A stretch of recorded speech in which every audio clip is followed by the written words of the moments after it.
Distinguished guests, ladies and gentlemen, good morning. My name is Johnson Mwakazi, the moderator of this extraordinary webinar where we are putting the power to change in the hands of citizens.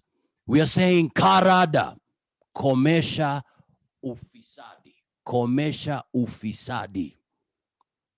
It is indeed a great honor to welcome all of you to this crucial webinar dubbed Action for Transparency A4T project, showcasing and learning virtual event jointly organized by Transparency International Kenya and Forger Media Institute.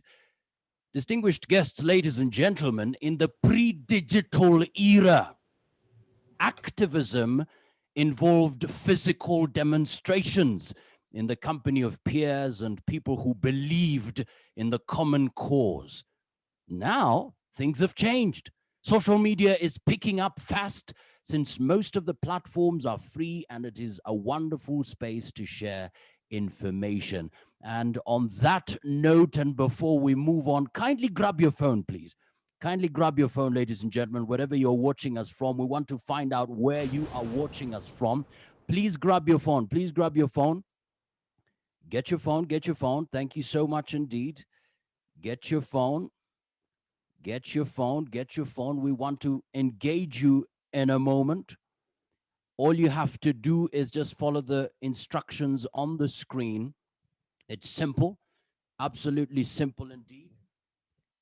So I need you to go to www.menti.com. It's on your screen there, www.menti.com, and please use the code on the screen. That is 34802764.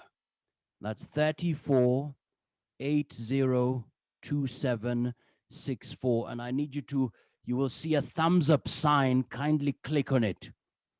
Kindly click on it. Fantastic. I can see. Fantastic. 2 people. Oh my goodness. This is good. We are following instructions. This is really good. Now imagine the kind of impact we're going to make if we work together like this. 4 people are in. Come on. Get your phone. The code is on the screen. Just go to www.menti.com. Use the code on the screen. 34802764. I can see 8 people in. Come on.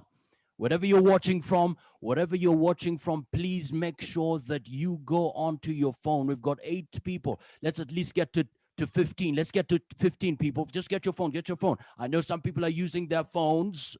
It's okay, but you can actually move to a different tab and go to this particular screen. We really want to get your feedback real time.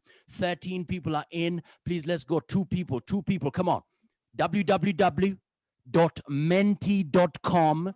The code is 34802764. Come on. I need 2 more people.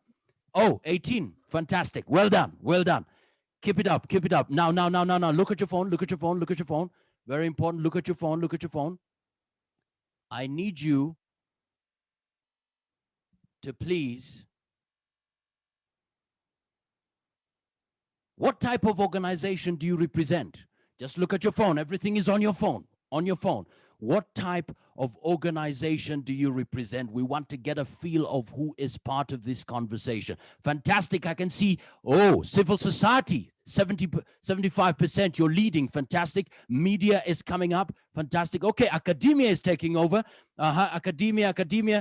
Media taking over. Fantastic. Civil society is still at the front. Media taking over. Media still, no. Civil society number 1. Media number 2. Academia still coming up. Media. Government. Well done. Government is coming in at 4%. Well done. Civil society.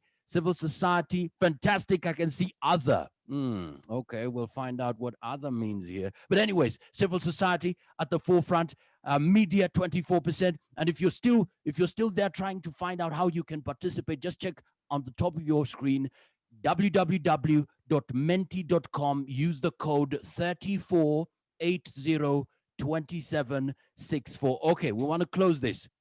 Civil society, 59%, well done, followed by media at 24%. Then academia and government on the same point at 6%. And we have techie. Well done, techie. Fantastic. Now. Let's close here. Look at your phone. What's your personal contribution in the fight against corruption? Please write your name, where you're watching us from, and give that point. Name, where you're watching from, and what's your personal contribution. Number one, for instance, this is Johnson Mwakazi, Nairobi, teaching my family to be responsible. Teaching my family to be responsible citizens. That's what I've been doing with my children. So what about you? What's your personal contribution in the fight against corruption? Please name, where you are watching us from, and your personal contribution. It can be small, but that small can make a big difference. It can make a big difference. Let's see. Fantastic. What's your personal contribution? What's your personal contribution? What's your personal contribution? What's your personal contribution?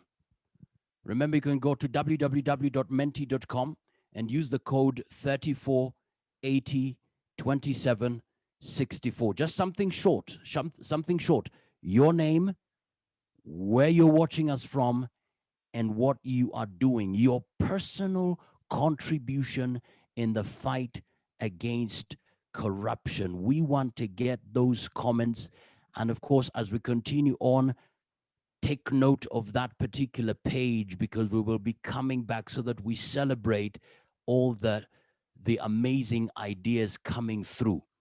But so far, thank you so much indeed for being part of this discussion. We celebrate you, and we want to honor every one of you for being part of this conversation. All right.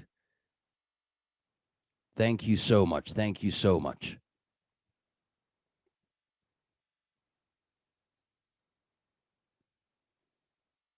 So right now we want to move on very quickly, where we can now engage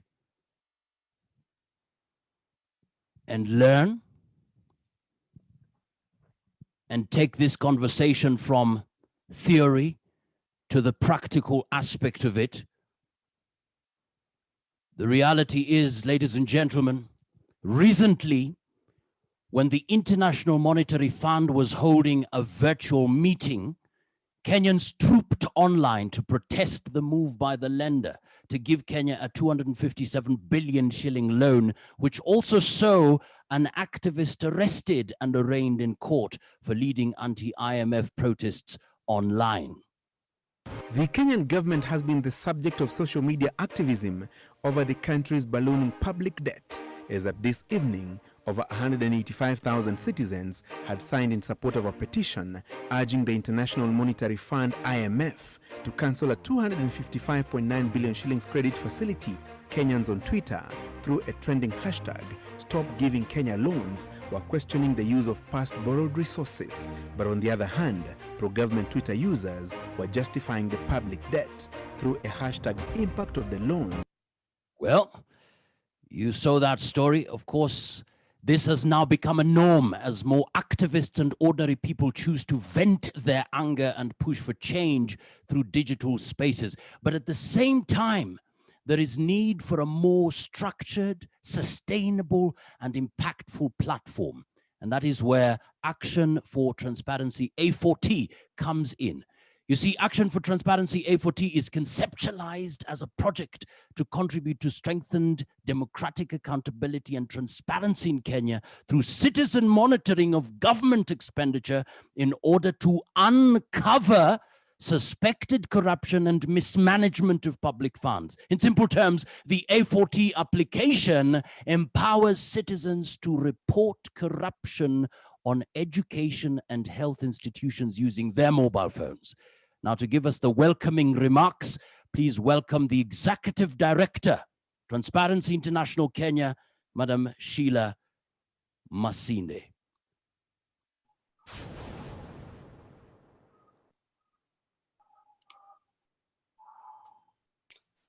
Thank you very much, Mokazi. Good morning, everyone. I hope that you're all keeping well and safe.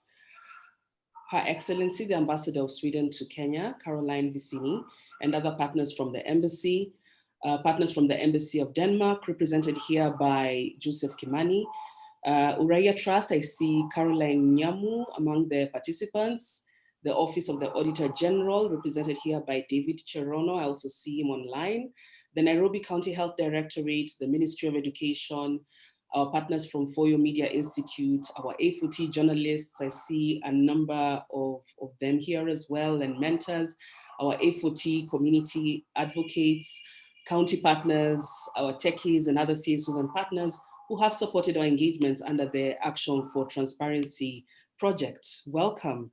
I take this opportunity to really appreciate your presence here today. We don't take it for granted as we showcase and aim to learn from the work that we have implemented under the Action for Transparency, or A4T as we fondly refer to it. I think the A4T project has really enabled a very robust partnership between TA Kenya and Foyo, who are our co-organizers for this event today, since 2015, when we first started working on this project and rolled it out with the support from the Embassy of Sweden in Nairobi.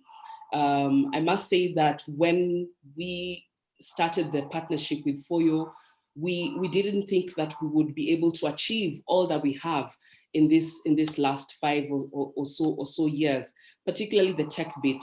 I have to admit that I was one of the doubting Thomases when we were asked to start work on the A4T app in 2016 or about 2015 thereabouts, because it was something that was so novel for us.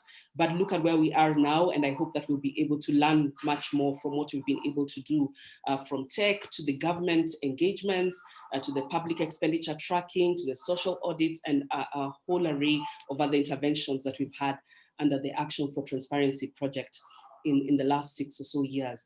Now, the unique focus of A4T on 2 very critical service delivery sectors of education and health, using different strategies such as media and technology, has resulted in the intervention gaining support from different stakeholders who are represented here today, including the media.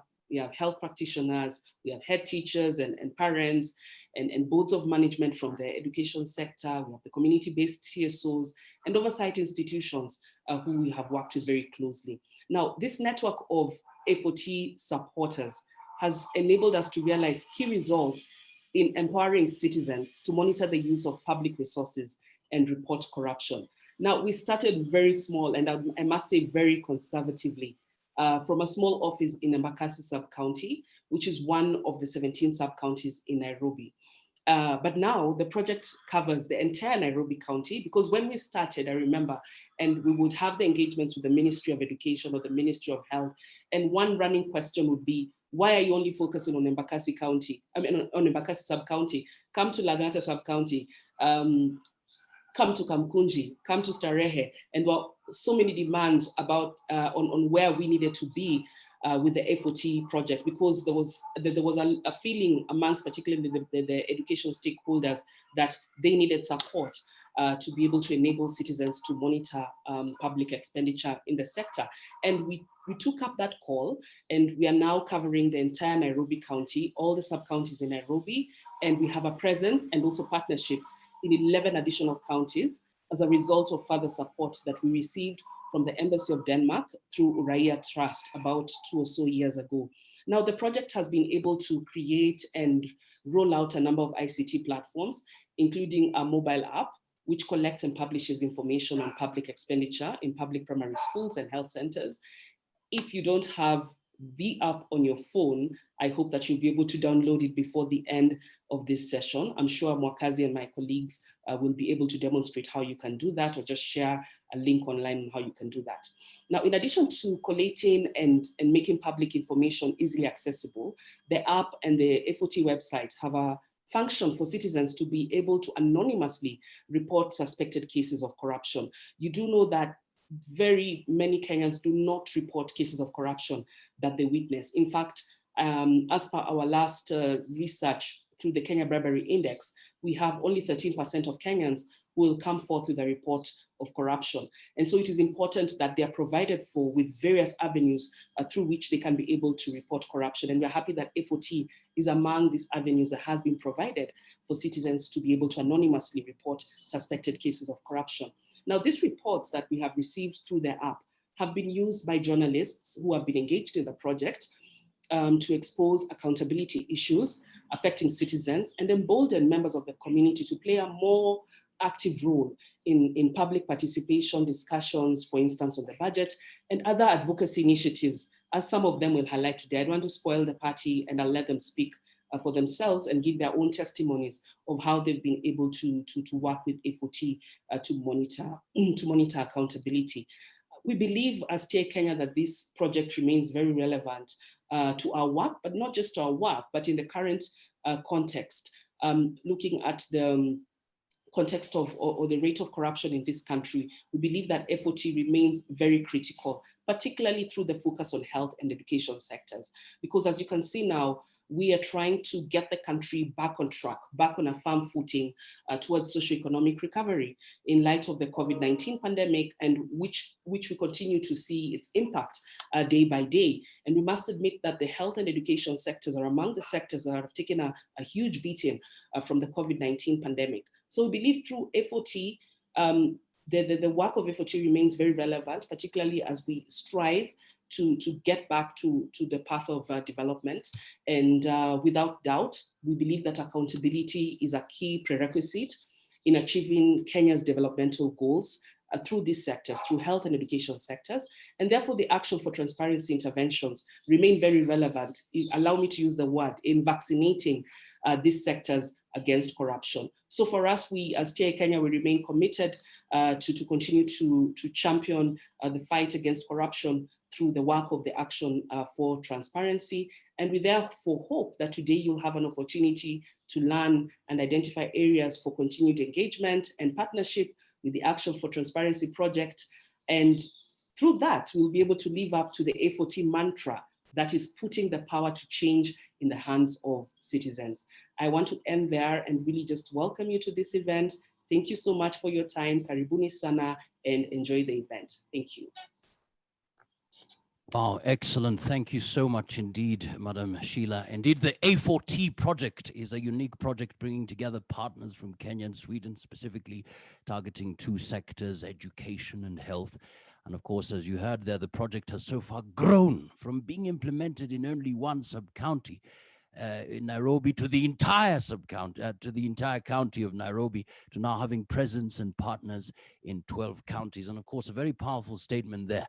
Accountability is a key requisite in achieving Kenya's developmental goals. Before we move on, of course, I had earlier asked you to kindly send in your thoughts in terms of what you're doing, your personal contribution. Some of you had a challenge, but right now it is set.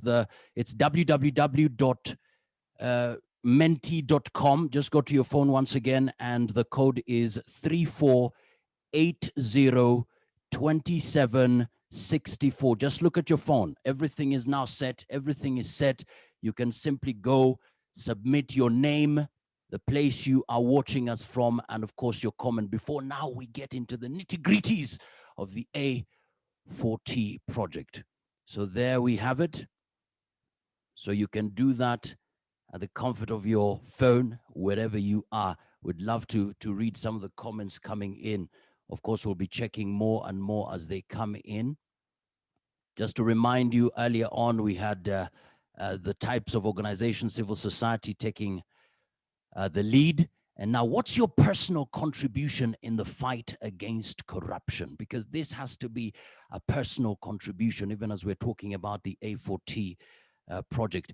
And just to give you a sense of what we need to be expecting here, the concept of A4T as an anti-corruption project takes a bottom-up approach to empowering citizens in monitoring the use of public resources.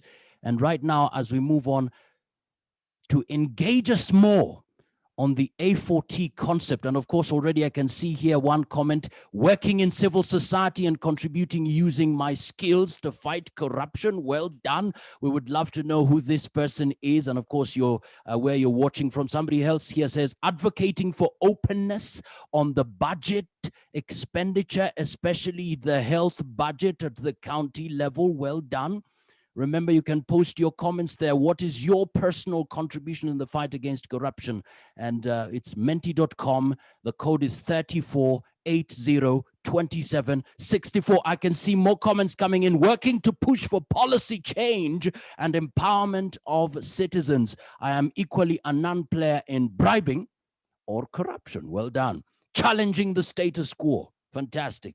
Another one says here, exercising my own personal integrity when faced with opportunities to act corruptly. Well done. Somebody says here, walking the walk, not just the talk, walking the walk.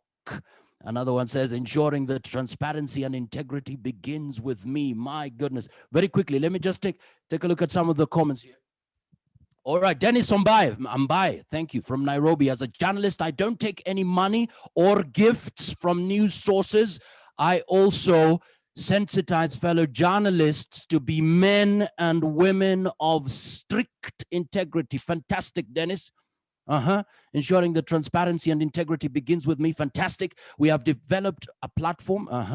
Platform aims to encourage citizens to look into politicians' policies, that thus making educated votes, and as a result, electing ethical, policy-driven politicians. Fantastic. Another one says here, the most important contribution is to have the honor to work with A4T. Fantastic.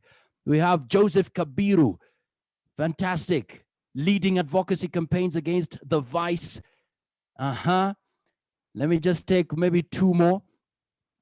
Ivan Skibet, working with civil society. My contribution to corruption is empowering CSOs and citizens to conduct social accountability, budget analysis, social audits, public expenditure tracking, and wow. Brian Opemi, well done. Educating and encouraging the community on the importance of public participation and speaking out when something good or wrong happens in the community. Nakuru, let me just mention that. Nakuru, Peter Rono, well done. Building capacity of a community member to monitor service delivery in their locality. Fantastic. Thank you for your comments. Remember, we want to engage with you because we celebrate this moment. It is all of us being part of changing the narrative of our country so that we can create a better future for generations to come. Africa is talking about Agenda 2063. For those who will be alive then, what stories will we tell? Did we do our best to live for truth and to develop ourselves? As I earlier on said, to engage us more on the A4T concept and partnership, please welcome for your Media Institute Head of Policy and International Development, Mr. Lars Talat. Please talk to us. Welcome. Thank you, Johnson. And it's a great honor to be present here and to see how the Action for Transparency concept has developed over the years, not least thanks to the Transparency International Kenya team that has done a fantastic work. I feel a bit like a history teacher here, but I think it's important to give the full story because sometimes we tend to think that development happens fast and there are no quick fixes. Development takes time. And this is a story of 10 years, actually, a story that started 10 years ago when I met with the Auditor General in Zambia, Anna Shifangula, who then recently had disclosed a big corruption scandal. She spoke about the connection between big corruption and petty local corruption, and she didn't see any projects focusing on corruption at a local level, which disturbed her. She also mentioned that while it's good that journalists and civil society scrutinize government, she sometimes had the feeling that their intention was to break the government and not contribute to improving the state. So she asked if it wouldn't be possible to create a program where media and civil society, while fulfilling their roles, scrutinizing the government, at the same time could make the government become better and more efficient. So I took her thoughts to a friend of mine who is a management consultant. Our management consultants are good at two things. One is that they're good at tech, and they're good at following the money. Now they follow the money to improve the efficiency of their clients. But the challenge here, could the same kind of thinking and the same kind of systems that management consultants use be used to improve government structures? So we developed a concept based on coalition building, and this was 10 years before this became a buzzword, between media, civil society, and local government. And we got a grant from CETA to start a test project in Zambia and Uganda. We teamed up with Transparency International and the Nestor of Zambian journalism, Oliver Kanene, and the Secretary General of Transparency International Uganda, Peter Wandera, two people who played a very important role in developing the concept. And at this time, it was just looking at, was it possible, would this concept at all be feasible? And the answer was, a bit surprisingly, this was 10 years ago when a lot of people didn't really know what a smartphone app was. I was actually one of them. It was in a different environment. In Uganda, it worked well. In Zambia, it turned out that it was no possibility to follow the money in the health and education sector, which was an important discovery in itself, because it meant that donors had actually contributed with millions and millions of dollars, and not being able to see and follow the money, if that actually contributed, if it had any effect on the ground. Another discovery was that cooperation between media, civil society, and local government worked very well. So sometimes I think we have a feeling of that this kind of cooperation is not possible. But especially in Uganda, that was, I would say, the opposite. It worked very well. And this development has, of course, also continued in Kenya. So I think that's another important finding of this project. However, there were a lot of challenges. One, of course, that the smartphone penetration was very low in Uganda and Zambia at this time. And the other one was that we focused too much on technical development.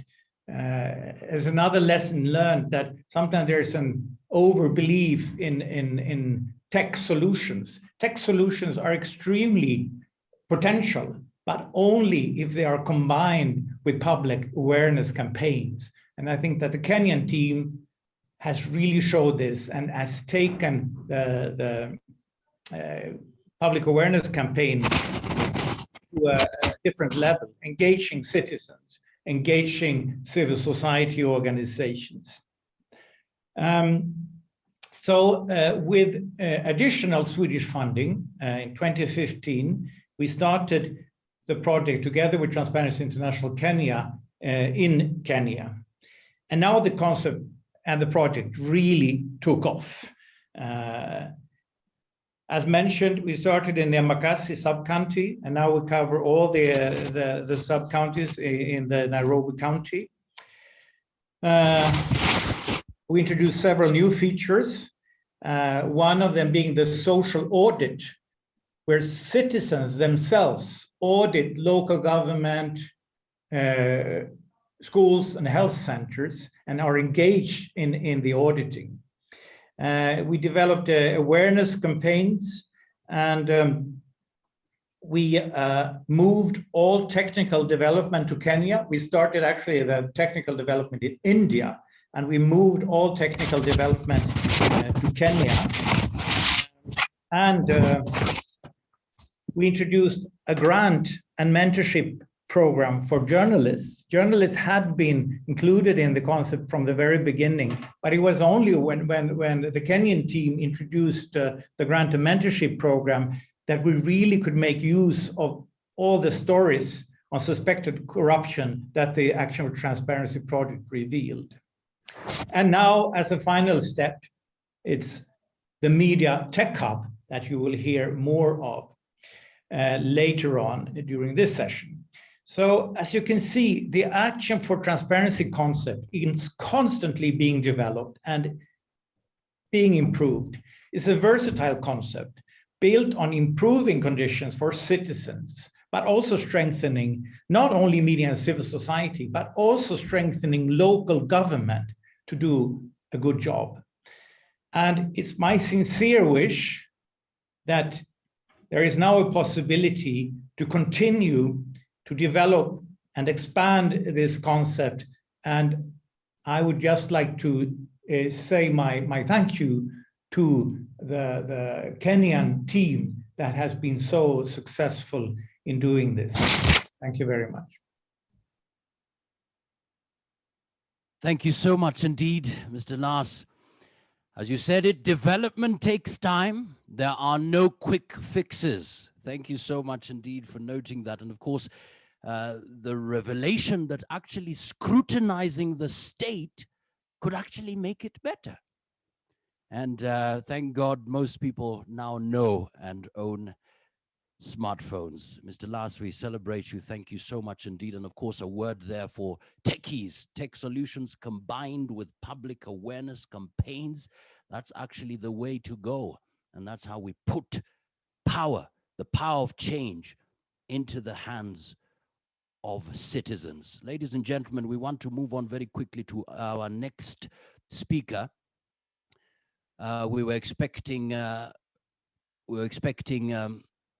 Embassy of Denmark Program Manager, Governance and Health, Mr. Joseph Kimani Njuguna, to join us. Maybe once he's ready, we will welcome him. But in the meantime, we want to move on. Distinguished guests, ladies and gentlemen, it is that time to put the power to change in the hands of citizens. The A4T mobile app is doing just that.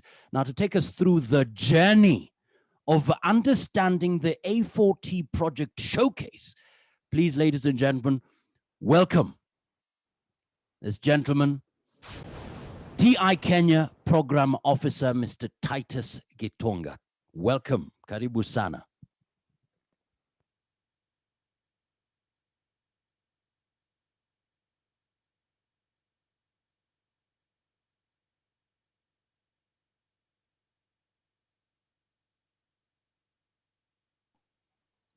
Thank you very much, Mwakazi, and welcome everybody to today's forum. We are hoping that we are going to learn a lot from the showcasing that will be happening.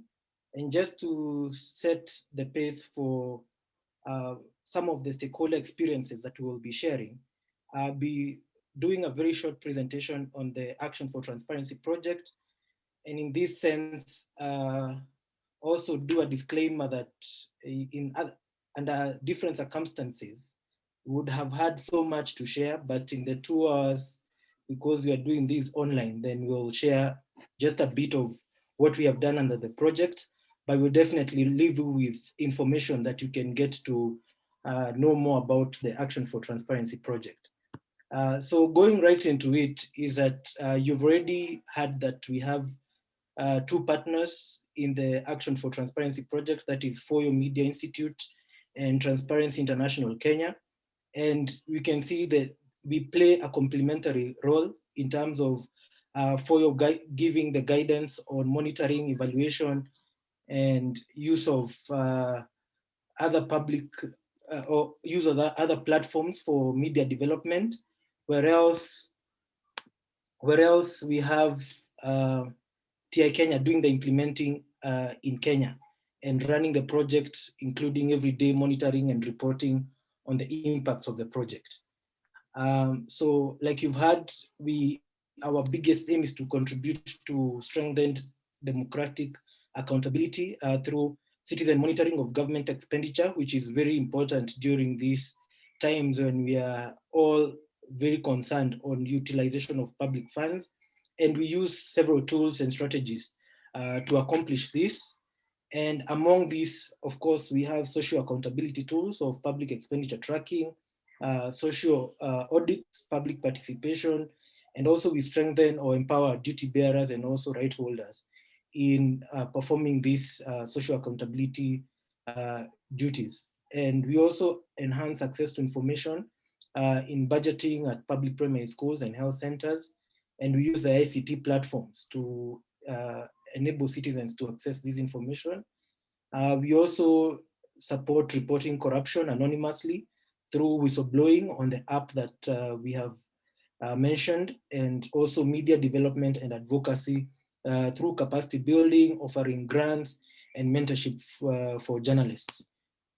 So the theory of change for the Action for Transparency project is interlocked into various strategies and various actors. So we have media, tech, research, outreach and awareness programs that are geared towards stakeholder engagements and advocacy. And this creates citizen awareness and action, and also government awareness and also policy change. And therefore, looking at empowering our democratic accountability in Kenya and also transparency in management of resources. So after this, I'll just showcase the A4T platforms. We have the A4T website where you can access more on the A4T project. We have the A4T mobile app available on Google Play Store and App Store for iOS users. We have the A4T COVID-19 aid tracker. We have the A4T survey. We have the Media Tech Hub, and we have social media platforms. So all these platforms, please make sure you follow our Twitter handle at A4T Kenya. On Facebook, we are there, Action for Transparency dash Kenya, and Instagram, A4T Kenya. So on these platforms, you will find more information about the project. And maybe just to give a snapshot, that is the A4T website that highlights our areas of work. This is the A4T mobile app that you will see once you go to download. And most of you have this app. Then we have the COVID-19 aid tracker. And our newest development is the Media Tech Hub, which you're able to get opportunities for engagement between journalists and techies, and very exciting opportunities that are coming up after the launch of the Media Tech Hub that will be on the 28th of this month. Yes, so thank you very much. I think we'll be having now a showcasing kind of video that will help us go deeper into what our experiences have been engaging in the project. Asante. Well, thank you so much, Bwana Gitonga. We appreciate your contributions so far and really bringing it to us in the possible way that it should be. And now let us turn our attention to some of the anti-corruption stories highlighted both at national and local levels. For instance, the NHIF corruption story that was compiled by Brian Obuya on KTN, and the CDF story by Kamadi Amata on Mtaani Radio. To guide us through that, please welcome Caroline Giadhi, Deputy Program Officer, Communications, Transparency International, Kenya. Take it away.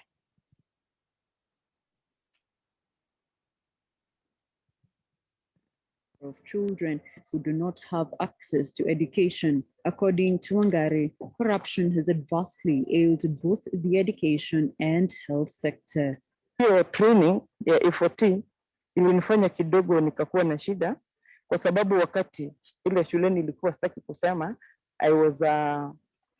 nilikuwa signatory, one of the signatories. Wakati sasa nilikuja ile education nilipata ama ile maarifa nilipata kutoka kule, nilipoapply kwa shule, my friend, wakati tulienda mara ya pili wanirusha nje sababu aliona mimi sitaki wakule na wanataka kukula. The script is no different for Ismail Siyama, also an advocate who has worked with A4T since its inception.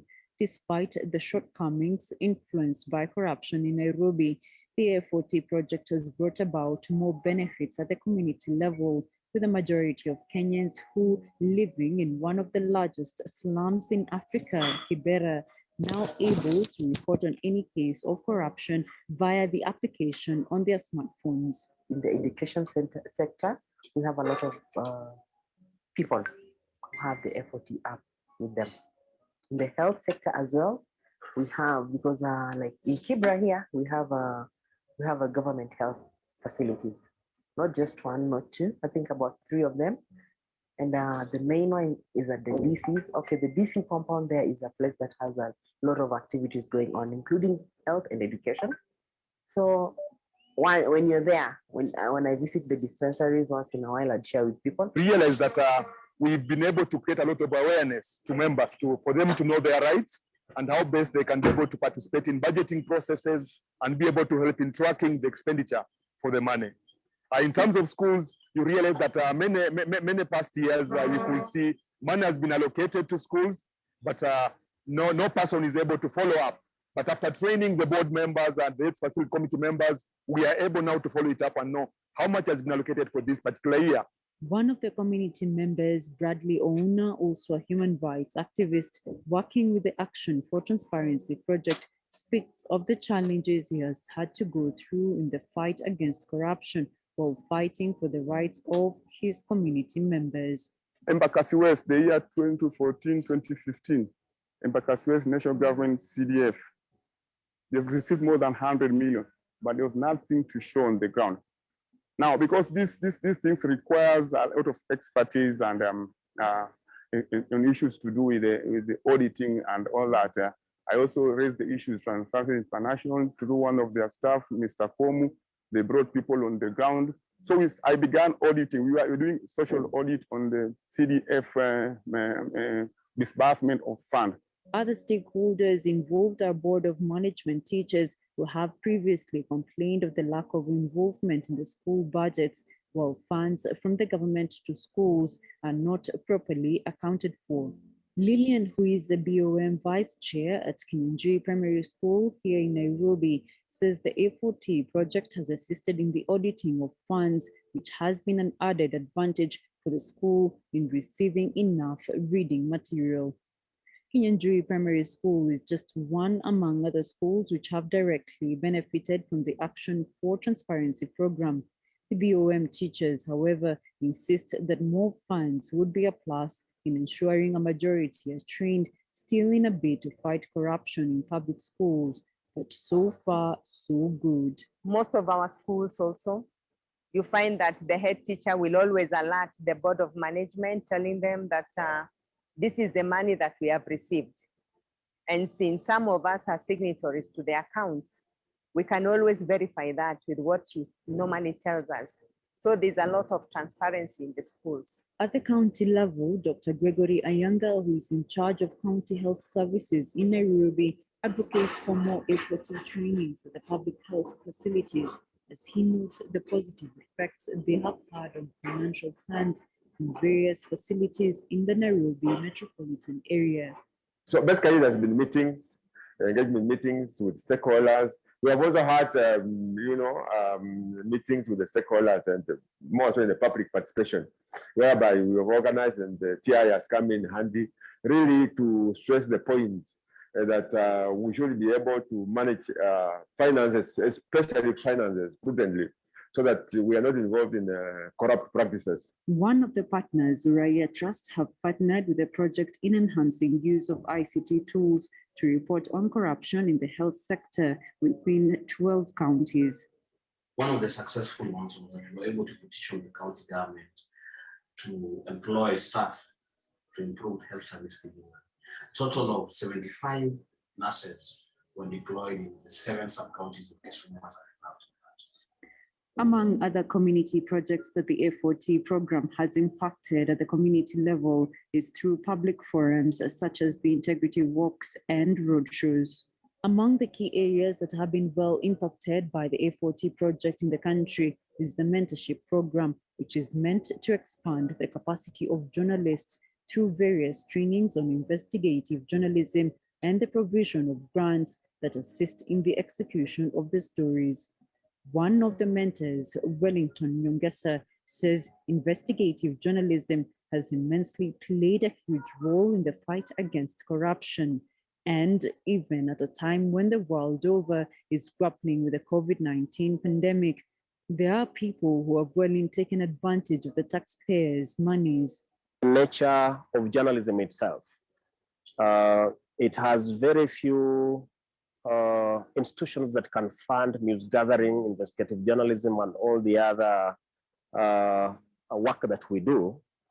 I think that it is very good that Transparency International keeps this spirit up, because counting in Kenya the number of media houses that can fund good journalism, you find very few organizations that can do that. We really need to support good journalism and capacity building of investigative journalism in Africa today, not just in Kenya, but also regionally. I think that the Mentors and Grant program has been extremely important in order to fight corruption in Kenya. According to Tebi Otieno, a journalist with the Insider magazine, irregularities in the procurement processes in the education sector could not go unnoticed, which inspired her desire to investigate. And though there are challenges while reporting on corruption, Action for Transparency has helped achieve transparency in both the health and education sectors, with some of those held culpable brought to book. My story revealed how much burden parents still bear to pay for illegal fees in these public schools. And then the second grant, I also applied and it went successful. I did the investigation on irregularities in acquiring school uniforms. In that public schools, the school heads have specific uniform outlets that they direct parents to go and buy there. This is very costly for them. While we are pursuing stories, we get threats, we get people following us in town. The other thing is we get offers, counter offers, like I am working on a story and you're told, just drop this story, we will give you this amount of money. It is really tempting because it's not small money. But then again, your integrity. Action for Transparency is a program that has greatly contributed in the fight against corruption in the country. Each and every stakeholder involved wishing that for the sake of transparency in the country, the program would. Well, thank you so much, Carolyn, for that. At least now we have an understanding. Look at the impact that A4T is already doing on the ground. Imagine if that same platform was available across the country.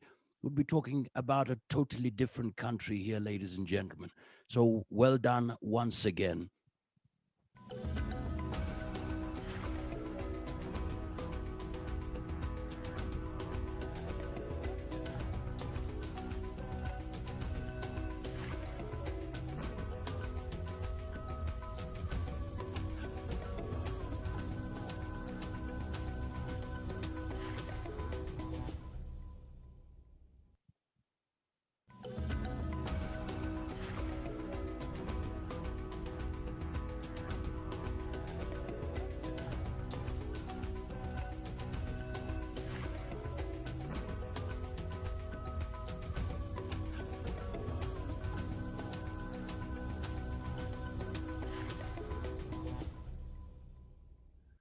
So there is indeed need to scale up and replicate experiences to the counties. Now, collaborations in implementing the Citizen Audit Accountability Framework is at the core of eliminating corruption. To usher us into the next session, where we will appreciate some of the stakeholder experiences, please welcome Office of the Auditor General Director, Citizen Accountability Audit, Mr. David Cherono. Karibu sana. Thank you, thank you. As you have heard, my name is David Cherono from the Office of the Auditor General. Specifically, Karibu sana.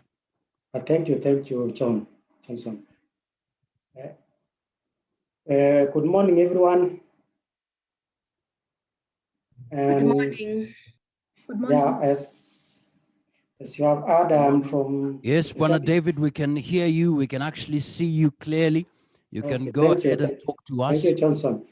So, and we'd love to see your face. All you have to do is just slant your laptop just a little bit downwards and we'll be able to see you clearly. Fantastic. Well done. Well done. Thank you. Bwana Cherono. Take it away. Take it away. Thank you. So, I'm representing the Office of the Auditor General. Unfortunately, we can't hear you, Bwana Cherono. Let's check on your sound there.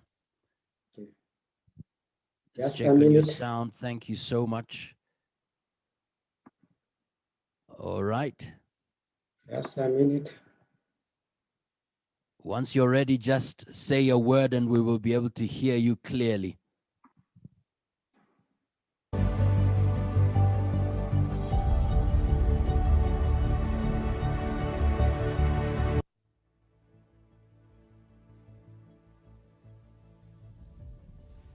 Bwana Cherono, once you're ready, just alert us so that we can go on.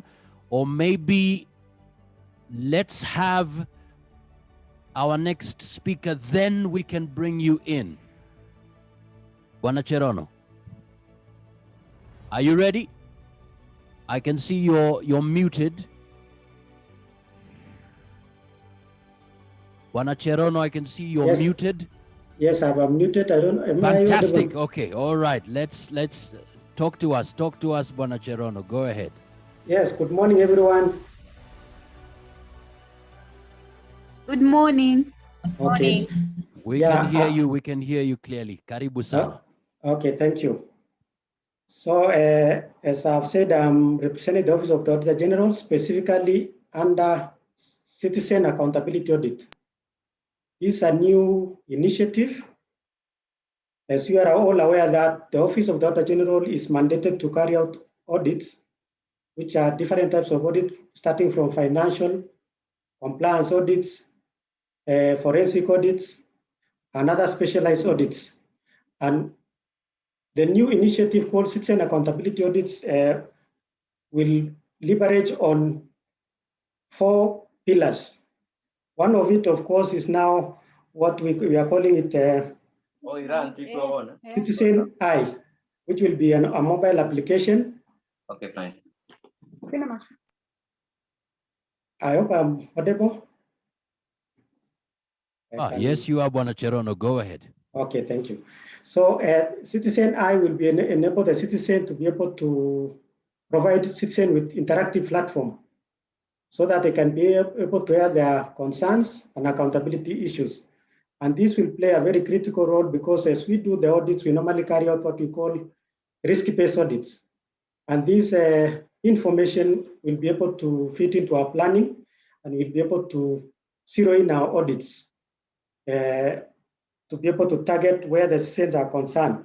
And we believe also through citizen accountability audits, we'll also be able to partner with many of the stakeholders, including TI and other stakeholders who carry out social audits, because we believe social audits is where citizens can be given the voice and the ear to be able to participate in rating the service provision. The other tool also, we want to enable citizens to be able to do what we are calling it citizen participatory audit, where we want to partner and collaborate with citizens during field verification process. We are all aware that community projects are located in sometimes very remote areas, but through our normal audit, which is we are calling it top-down, we normally don't reach such projects. But with citizen accountability, we'll be able to partner with citizens and be able to audit now these specific projects because they know the location, they know the existence, and they can give us more information concerning these projects. And we are happy because as we talk, even the government now is appreciating citizen accountability and citizen partnership in enhancing accountability, because we are all aware that is an executive order which was issued in 2018, which requires all procuring entities to be able to publish their procurement of services in a public portal. Similarly, this will also allow citizens to be able to get more information.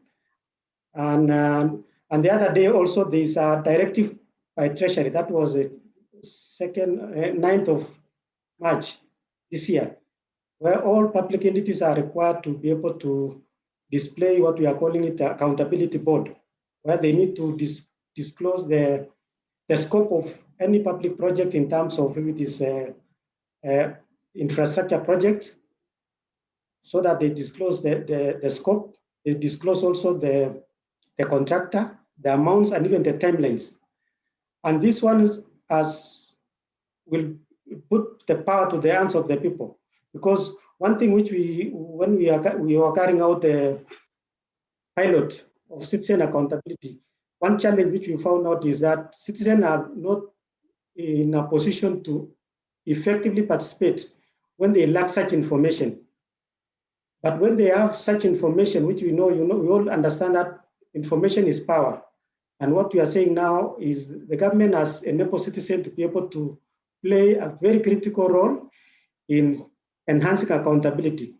And for this action for transparency will also be a very critical tool, because it will enable citizens to be able to report, because the expectation is very clear as far as information disclosure is concerned. Because what is now is the requirement that any infrastructure, be it in terms of a building or a road, needs to disclose, to have such a board. And of course, we all understand that citizens are able to charge whether they are getting value for money whenever such a project is concerned. And definitely we'll be able to empower citizens by enabling them to participate during the audit. The other aspect of this citizen accountability audit also is we are trying to see how we can be able to partner with organized groups, that is community-based organizations and civil society organizations, to simplify our audit reports so that we have a citizen-friendly report, which can be able, so that citizens can be able to appreciate and be able to be part and parcel, because we all understand that citizens are entitled to the rights as per Chapter 4 of our Constitution. But with rights, of course, there comes responsibility. And this responsibility, they might not be able to, they might have been having limitations, because citizens have not been able to participate fully when it comes to improving public finance management process. And when I talk of public finance management process, it starts from planning, it goes to budgeting, and even during the implementation of these projects, and now the audit process, which is monitoring and evaluation. And the other thing which also, what citizen accountability will bring on board is that it will be more proactive audit and preventive audit. We all understand the other audits is more of, we come and audit after it's an audit which we carry out at every year at the end of the year.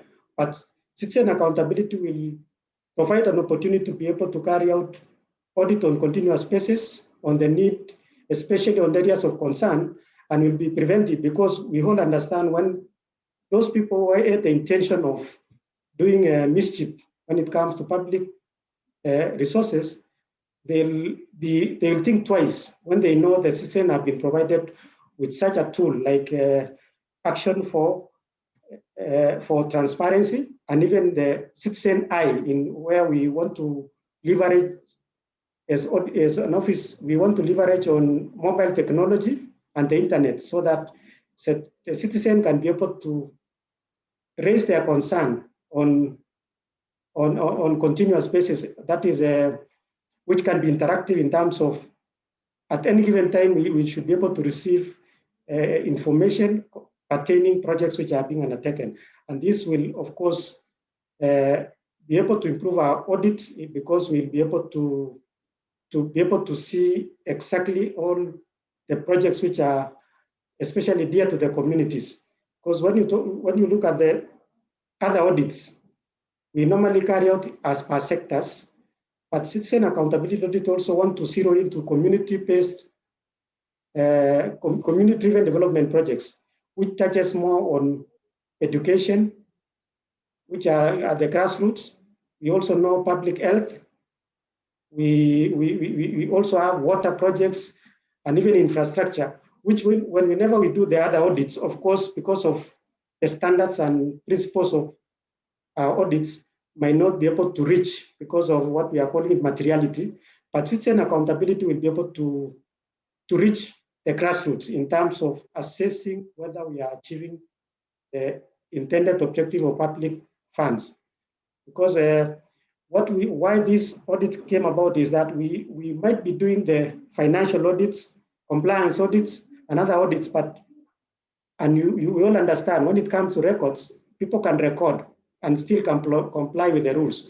But are the projects really existing at the grassroots? Are they serving the mwananchi? And that is why we also, at Citizen Accountability, will be able also to utilize social audit reports, because what we are looking forward to is how will we be able, can we be able to assist these community-based organizations and civil society organizations to come up with standards, so that whenever you say you are undertaking a social audit, it is a social audit which will bring out information which can be able to even aid in terms of planning for the public audit, and really speaks to the issues which are at the hearts of the mwananchi or Wanjiku. So, and I want to say that as a side, we have a Supreme Audit Institution standards, especially called ESI 12, which at the end of the day, whatever we are doing as a Supreme Audit Institution in Kenya, our work is we need to add value to the citizen. And when you talk of value, is they get value for their taxes and get the quality services is they from the entrusted duty bearers. And we are happy because this citizen accountability audit came about because of other stakeholders, including the TI and all the other government representatives, local government representatives, and even other Supreme Audit institutions, where we are saying at the end of the day, for any effective monitoring and evaluation of public resources, it requires partnership and it requires that collaboration. And we are happy as an office because one thing which is coming out is, including the journalists, before we used to have an issue of misrepresentation of our reports, but because of these engagements and partnership and collaborations, we are now able to focus all our efforts to be able to fight this animal, we are calling it corruption and other public mismanagement, because we know coming together will really be able to put us to the next level when it comes to enhancing our accountability in the use of public resources, and also we'll be able to achieve what we desire as a nation, because we all have a dream as a nation, which is put clearly in our national anthem. The last, which is saying, "Let it be found within our borders." we know if the resources are utilized well, the resources intended to benefit Wanjiku at the grassroots will be able to serve the purpose. And at the end of the day, we will be able to all be happy and enhance and be able to achieve sustainability when it comes to getting what we have all focused on in terms of development projects and including sustainable development goals and the others. So I want to thank you for giving us this opportunity to share. And I know as we roll out this citizen accountability, it's still a baby in OAG because it was launched in 2019 July. And you see when you are doing the piloting, we have done piloting in agriculture. And what I can say is really the citizen has a lot of information and they can be able to enhance accountability because leakages can come in a small way. Those projects which are meant to reach the citizen in terms of maybe delivery of quality, maybe machine or those projects, those small projects, you understand what I mean, might not be reaching them in terms of where they would wish to have, but when they are given such an opportunity and mechanism to be able to talk to the accountability, I believe we'll be able to limit we'll be able to limit the opportunity for the fraudsters or those people who have the intention to steal the public funds. And at the end of the day, we'll all enhance accountability because it's all partnership. Otherwise, thank you very much. Asante sana. Wow, Bwana Cherono, thank you so much indeed for sharing, for your time. Thank you. Indeed, plenty be found within our borders. We celebrate your office for the key pillars you have. Citizen Eye, creating an interactive accountability platform, citizen participatory audit, citizen accountability audit, and indeed with rights comes responsibilities. And it's not just one responsibility, there are many, from planning, budgeting, implementation, monitoring, auditing processes. We must be part of the whole process because people can record and comply to the rules, but are the projects really existing at the grassroots levels? We need to add value to the citizens through partnerships and collaborations. Next, we have a representative of county partners, Jack Ogola from Busia County Community Empowerment and Development Center. Karibu sana, talk to us, please.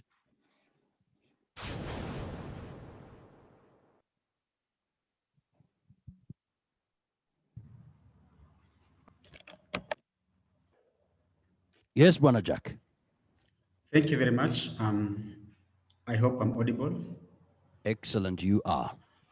Great, thank you. I want to thank Transparency International for this opportunity for me to share our thoughts and to appreciate the A4T application that has been of great benefit for us in Busia County and in particular Community Empowerment and Development Center, CEDC, the organization that I work for. Generally, the use of the application has really been of much help because again, it is easier. It's an easy application to use because this is a mobile-enabled application, of which you can access it and try and access different information. For instance, for us, it was easier to track information around COVID-19 in terms of the numbers, the death, the numbers, that is the cases of infection, the deaths, as well as very important, the resources that the county government as well as the national government has benefited from in terms of the support towards COVID-19. The tool was also of great benefit because again, we used it as a data collection tool, especially when we did a survey on COVID-19, where we are able to do access to information, specifically from the different offices that manage these funds that the county government received. So it was already an advantage for us because this actually improved the amount of information that we were able to achieve from this project. We also used the tool in accessing financial information from the facilities that we conducted our social accountability initiatives. So as we were trying to ensure that there are better services at these facility levels, we also were able to try and assess the operation and maintenance funds that these facilities receive. And this mainly for our most of the dispenser, the level 2 facilities, they benefit from the Danida funds that it's a conditional grant. So we are able to understand, for instance, how much was each facility receiving, and then for which items or purposes are these funds being used. This again, we incorporated the health facility management committees in this process. So they were also given a chance to try to start now monitoring funds and the usages of the facility. And the facility heads, that is the nurses in charge and those who manage these funds, now started being open in terms of sharing the information, financial information, and also including the management committees in proper budgeting and monitoring of these funds. We met some challenges while using the tool, as well as at our county, that is in Busia County. The first challenge that we think is something that's still working on is on issues on access to information. There is no openness coming from the county government to share, especially financial information. So this is somewhere that this is an area that we are struggling to try and unmask, just to understand why are this information not being delivered, who is responsible to provide this information. Then if this is an information that should be in public domain, then what are these hurdles that are making different individuals not to provide the information? Again, we are seeing a lot of bureaucracies, and then also those long processes that are being put for us to get this information. You're being told you write a letter to this department, that is, it is being forwarded to another department. So all these processes to be followed by citizens to get the information. Then again, some get tired along the way, and at the end of the day, the public is not being served the rightful information that should be available. Another challenge, I can mention some bit of internet or network connectivity, because in some part of our county, when you use our phones, automatically the network connects to Uganda, the MTN. So it's a bit hard when you want to use the tool when you are in such extreme areas in the country. And then finally, we would also wish to have all our accountability cells able to use this tool, because there are people at the ground. So being there and being able to see some of these cases happening, it will be easier to have their first-hand information being captured in this tool. But again, you find out that some of them are not technologically enabled, in the sense that they do not have the smartphones, but majority do have, of course, this digital era. But there are some who cannot have these capacities, or rather the technology. So we believe that that is also a bit of gap that together we can look at how we can address it.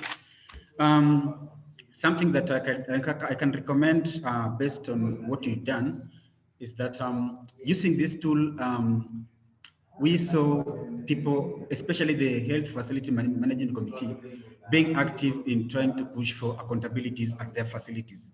So for us, we only did this in 3 facilities, that is in Amongura, Mayenje, and the Bukharare dispensary. So I do want to believe that from the benefit that we saw, that is in terms of some bit of accountability, openness, and transparency in the management fund that was seen in these facilities. Then again, if we are going to cascade this to the other remaining 65 dispensaries, because we have 68 operational dispensaries, then at least we'll be trying to address the issues of openness and accountability in the use of public funds.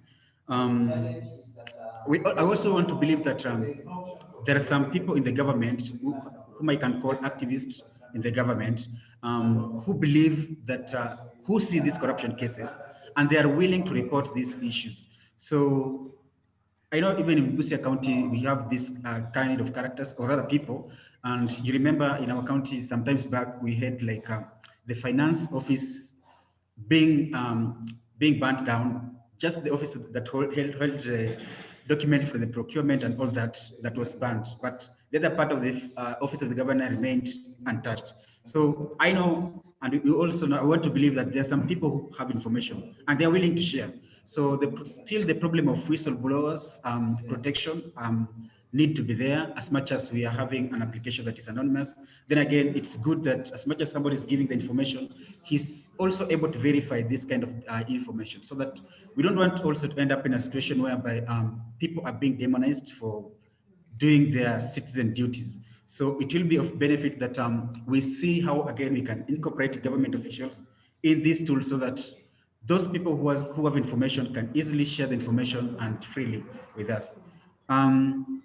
That's what I have to share based on the tool. I want to thank you all for listening. Thank you, TI, for the opportunity. Asante. Many thanks, Bwana Jack, for sharing. Wow, there is indeed work to be done, but of course, what you've done, your recommendations, thank you so much indeed. That's how we'll take this country to the next level of excellence. Ladies and gentlemen, next we have A4T Community Advocates Representative Mike Oduor from Kawangware Youth Paralegal Network Trust. Karibu sana. Thank you so much, Bwana Johnson. First and foremost, I would like to take this opportunity to thank Transparency International Kenya for this very important space to air out some of the issues that are there.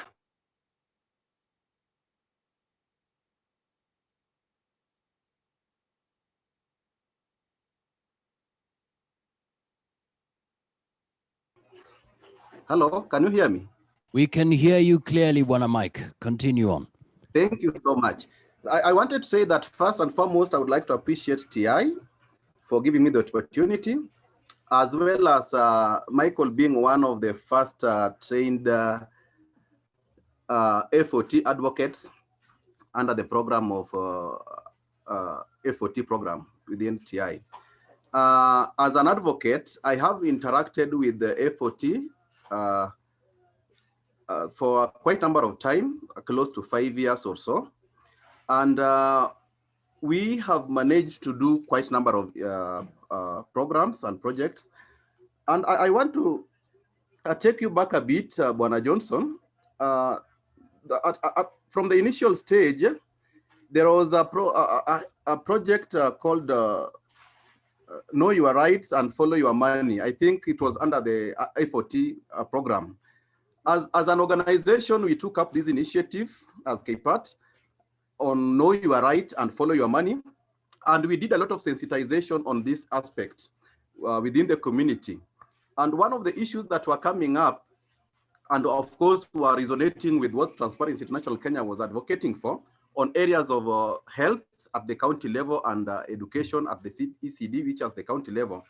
The issues of bursaries, the issues of lack of, drugs within the health centers. And as an organization, we pick it up, and some of our posts were there in A4T app shared by with Transparency International Kenya. We took up these matters and we started sensitizing the community. And for you to have a follow-up of your money and knowing your rights, one thing, you have to participate in the process, as well as having the information with regards to what you want to participate on. So we took up this initiative, and the people came up, people started disclosing their issues and concerns with regards to their experiences within these facilities of service providers. And there was a point in which we had to address, and we came in as an organization so strongly and shared it with TI, that there's an hospital within Dagoretti, that is Iruta Health Center, where the project of building or rather constructing the maternity wing had stalled for close to 4 years. That was way back in 2014 to 2018. So when we gave out and we sensitized people so vigorously on matters related to health rights and access to these services, we got the support of the community, and we followed up on these issues. And one thing, Mr. Johnson Mwakazi, we did that we found it well and worked for us best was that we did a lot of memorandums and petitions, administrative petitions, to respective government officials at the county level, the CEC to the health department, the sub-county administrative officers at Dagoretti sub-county. And in a span of 2 years, that was 2018, 2020, the construction was ongoing. And as we speak right now, hello, can you hear me? Yeah, you in a span of 2 years. Yes, what happened? Yes, in a span of 2 years, the construction of the stalled construction of the maternity wing at Reruta Health Center actually it has already been completed by now as we speak, and Wow. we are looking forward for its launch. On the same note, the Gatina Health Center, which was a real demand from the community, is already working as we speak right now as a result of the A4T app and the sensitization that was brought in by Transparency International Kenya as our co-partners. Excellent, excellent. This health center was primarily to decongest the Reruta Health Center that was covering the wider Dagoretti. You know, we have the Dagoretti sub-county of North and South, and you can imagine a population of close to 200,000. So it was very important for us to also to have a dialogue, you know, one-on-one talks with the health department at the county level and sub-county, so that we could also have the Gatina Health Center be constructed, and as now it is operational. One area that we found it so challenging is accessing some of the, you know, there is always what we call when they do a procurement and someone would the contractors kind of stuff. There is always a need by law that you need to state who the contractor is, what amount of money was given within this particular area. So the challenge is that when you go to some of these offices, they were not that much ready to respond and give us the accurate answers that we wanted to our understanding. But as time went by, using the app, we managed also to get some of this information. And these are some of the issues that we used to push, because the time frame on the timeline that was given was a 3-year thing, and we were asking why it had stalled by 2018. But when we came in, within a span of 2 years, that thing, the project was complete. Wow, Another thing that I would say, Mike, talking about Yes. timeframes, because of time, maybe you can wind up in about 1 minute, maybe even sharing your recommendations, please. Yes, one of the recommendations I would like to give, going forward, because I have said the projects that we have worked on directly are complete, is that we are calling upon our great partners, Transparency International Kenya, and even I've heard from the Auditor General's office there talking about coming up with the community initiatives and partnering with the community. We need to do a social audit on this. We need to ascertain exactly what was used vis-a-vis what was given out in terms of monetary value, in terms of staff and other things. So we are calling upon that when the right time comes, we need to do a social auditing. We need to ascertain the level of participatory by the community on this very particular project. That is what I wanted to say. Thank you so much. Mike, many thanks. Social audit, key recommendation there. Many thanks indeed. Next, we have a journalist mentor, Anne Mikia, a radio specialist. Kindly, because of time, maybe 3 minutes. We'll appreciate listening to your comments. Go ahead. Hello, can you hear me? Absolutely, Anne. Go ahead. Okay, my name is Anne Mikia. I'm a media trainer. And as you've said, I have 3 minutes. I'd just like to give some few points to journalists. I've been working as a mentor with journalists who have gotten a grant from Transparency International. And I would say the role of journalists, particularly community radio reporters, to report and bring out to the public any suspected stolen resources helps in discouraging theft and misappropriation. It is frustrating getting the information because many people shy away from being quoted, but my advice would be use a contact to get another contact. For instance, use a physician to get a gynecologist, a pediatrician, an oncologist, etc. It's also important to be in touch with journalists who have specialized in the field you're working in, such as crime reporters, court reporters, parliamentary reporters, because they are likely to have contacts of some of the people you may be interested in. I want to take this opportunity to share a unique way of telling positive stories, even when they are negative, called solution journalism. Solution journalism has 4 rules or principles. It's a response to a problem. It provides evidence of effectiveness. It gives an insight that can be replicated elsewhere. And it has limitations without which then it would be PR or marketing. If we can start telling how corruption works, if we can tell how fighting corruption works, it would be helpful. For instance, telling many stories of how Judge Mumbi Ngugi has been ruling on confiscating of unexplained wealth to make corruption unattractive.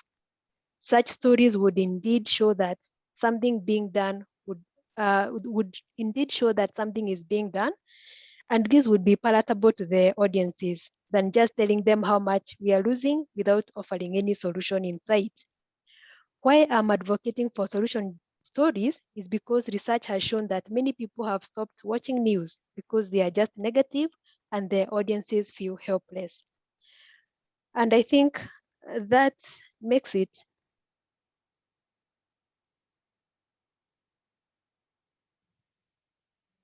Wow, Madam Anne, are you still there? Powerful pointers there. Wow, wow, wow, wow. We need solution journalism. Madam Anne, if you're still there, maybe your final remarks will appreciate a response to a problem, a response that can be replicated elsewhere. We are tired of bad news, problems after problems. We need solutions. And journalists, for those who are listening, you heard it there from a media mentor there. We need to provide solutions. We lost Madam Anne there, but let's move on very quickly to the next speaker. We have a journalist, Tabitha Otieno, reporter at Insider Magazine. Go ahead, Tabitha. Good afternoon, everyone. Good afternoon. I've been writing stories around investigative journalism, and my first experience and interaction into investigative journalism has been through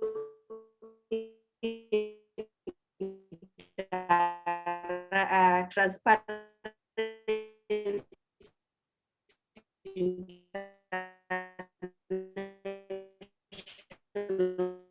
Kenya, the mentorship, the training, I'd get to understand more about investigative journalism. It's a process, and Johnson Mokazi, you hearing me?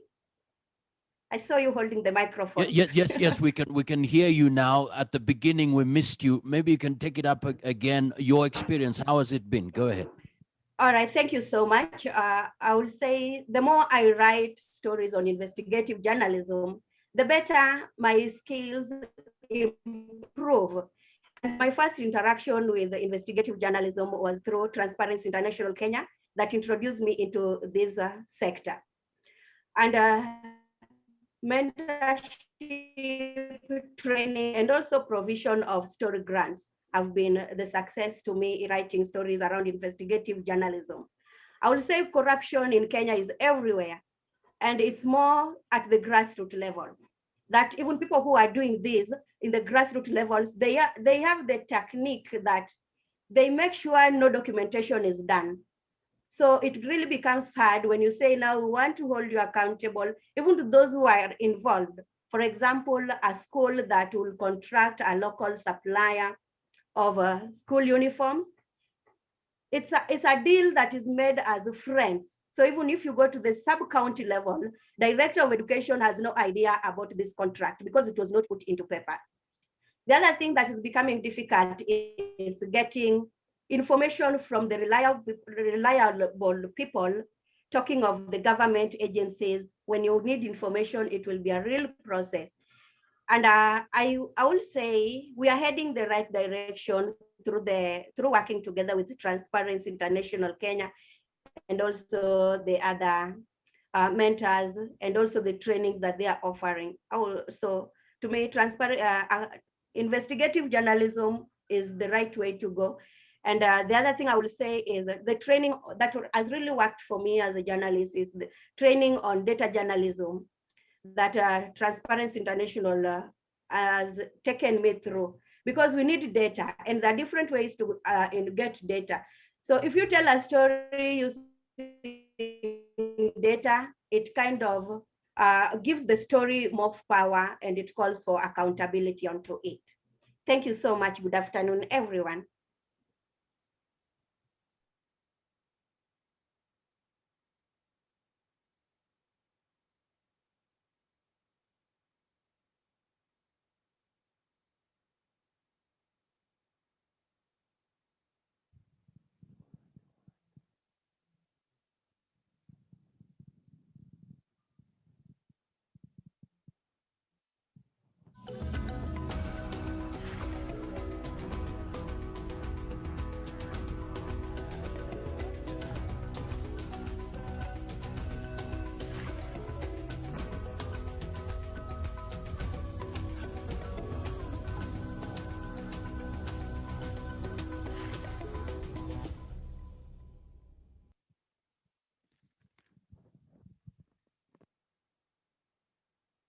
Wow, wow. Thank you so much for all those experiences. We celebrate you.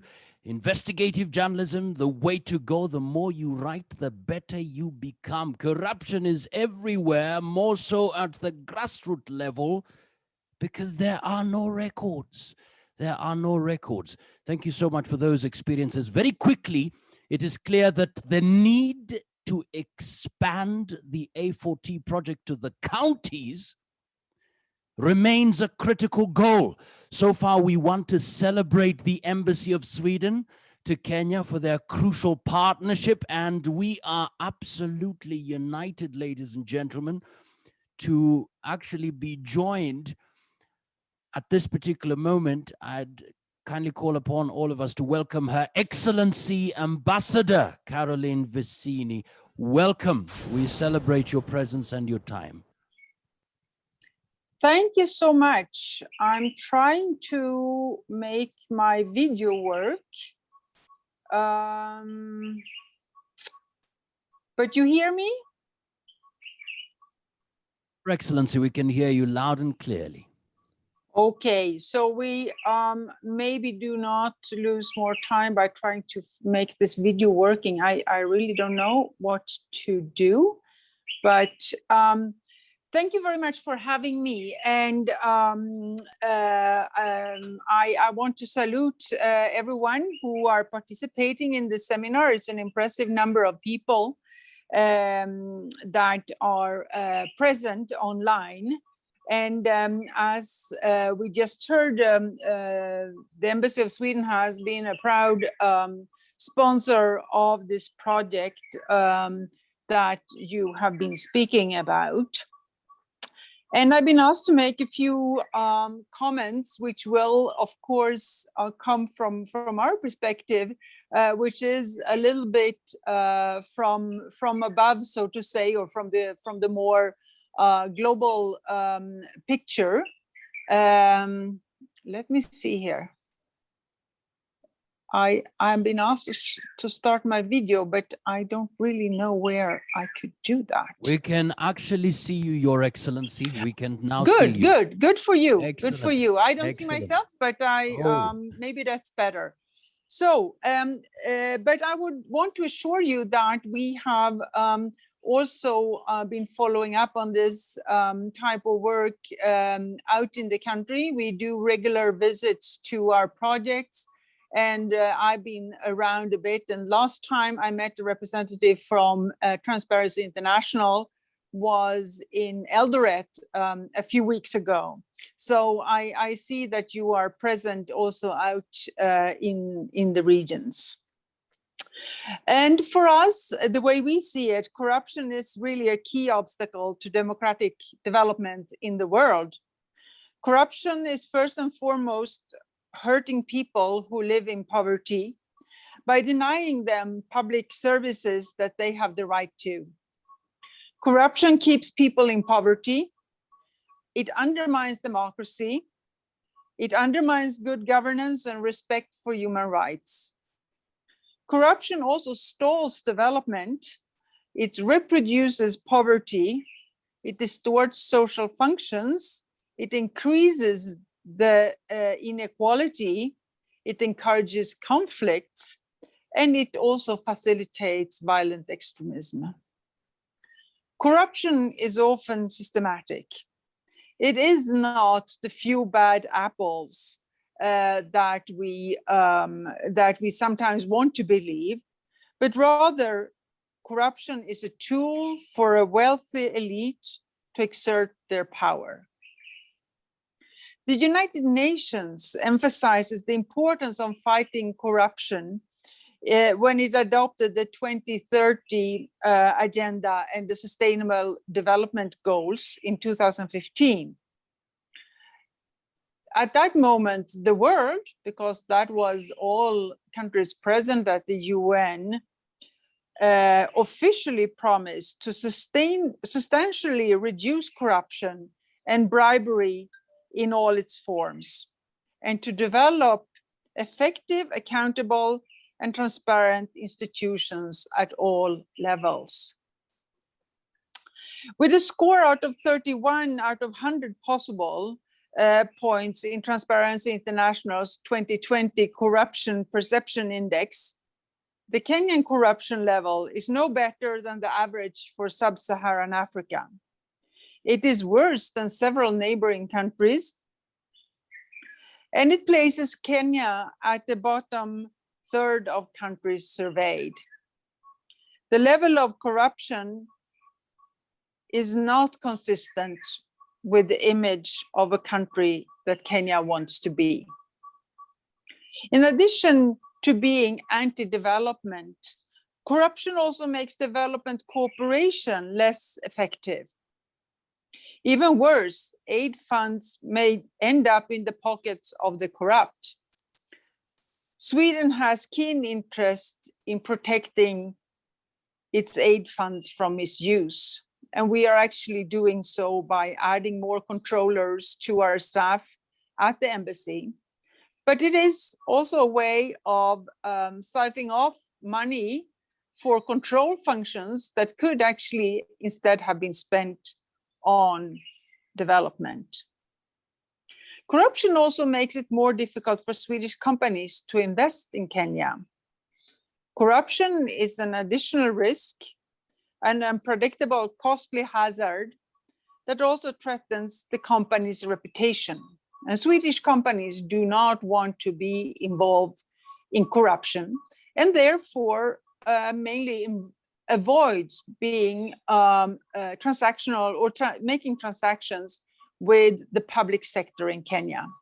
That means that they are shut out of most of the public tenders, and they do that for their own benefit and their own good sake. But we have actually put the corruption in Kenya and avoidance from companies to participate in public tenders as an obstacle to trade in our reporting. The Swedish government has just approved a new strategy for Swedish development cooperation with Kenya. And the strategy explicitly directs us to work to reduce corruption in Kenya. And this is something we intend to mainstream into everything we do. Research suggests that many of the following measures can be useful in reducing corruption in a country. The transparent merit-based recruitment of civil servants.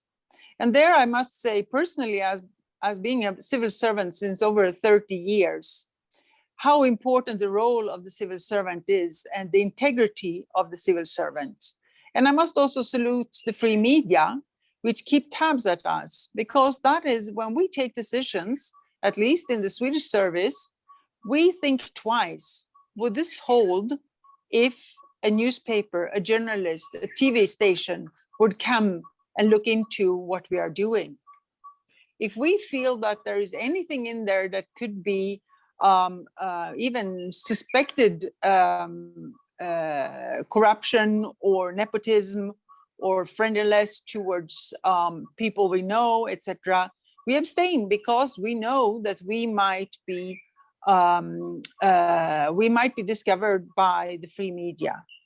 So that is, of course, as has been pointed out here earlier, the free media is extremely important in keeping tabs on journalism or on corruption. And it's also a preventive tool, I would like to say, not only a tool for discovering already tainted affairs. Public finance management is, of course, very important, including transparent budgets, transparent public procurement, a functional legitimate tax system, and a professional national audit institution. And there Kenya is on the right way. I think what has been much discussed in the media lately and among Kenyans themselves is the agreement with the IMF. And we can think what we want about taking up new loans, etc. But what will happen is that IMF, in their agreement with the government, will drive very strongly increased transparency in the public accounts. So I hope something positive might come out of it, even if you feel that Kenya shouldn't take up more credits. Citizens' rights to information, we have touched upon that in this seminar, and there are many dedicated people out there here in Kenya who are actually putting their local authorities to the quest and are asking for information. E-government and e-citizenship or e-services seems to be something that the Kenyan government believes strongly in will reduce corruption. And that is potentially true, but I don't think it's the sole panacea. I think openness to international trade, as I said, the presence of foreign companies with another type of background coming from countries where corruption is not permitted, and big companies who are cautious about their own reputation is important in driving a non-corrupted business world here. Of course, education of already starting from school and then even further on, every citizen can be educated about its own rights and its possibility to put the international or the national authorities and the local authorities to account. And something more I wanted to say, and it's also very pertinent these days, is an efficient and well-resourced judicial system. Kenya is in the process of choosing a new CJ, and I think that will be an important person for how the whole judicial system will function in the future. The outgoing CJ pointed out that the system is not sufficiently funded. So there are long response times. Takes a long time before the citizen gets its rights in the court, and this is of course something also that makes it easier to get away with corruption. So the fight against corruption will not be won overnight, and international experience suggests that it will be a long and difficult struggle. And Sweden has, as being one of the least corrupted countries in the world, we have an interest in thwarting this scourge in Sweden and in Kenya, as in the rest of the world. And as long as the Kenyans themselves, the Kenyan citizens, are ready to do the same, Sweden will stand with you. Thank you very much, and thank you for your attention today. Wow, Your Excellency, we celebrate you. Thank you for your sentiments. your comments. Thank you so much, even for your time and your thoughts there. Corruption is a key obstacle to democratic development in the world, a costly hazard. And corruption indeed is often very systematic and really a challenge to Kenya there. That was a powerful statement. The level of corruption in Kenya is not consistent with the image Kenya wants to be. We must change that. And well done to Free Media in keeping tabs with corruption, a preventive tool in the fight against corruption. And of course, day 2 of the interviews, looking at the Chief Justice in the country, crucial to have an efficient and well-resourced judiciary. And of course, the fight against corruption will be a long and difficult journey. Right now, we want to move on very quickly. Thank you so much, Your Excellency, for being part of the conversation and for being here. Thank you for your time. Right now, we want to move on to our next speaker. The uniqueness and importance of using ICT for social accountability remains a key driving force in enabling citizens at the local level access important information for their meaningful engagement in budgeting and oversight processes. To now hear from our supporting partner, please welcome Uraia Trust Civic Engagement Manager, Ms. Caroline Nyamu. Karibu sana. Good afternoon, everyone. It's a delight to be here with you today. And it's been a privilege to partner with Transparency International in implementing the A4T in the work that we've been doing.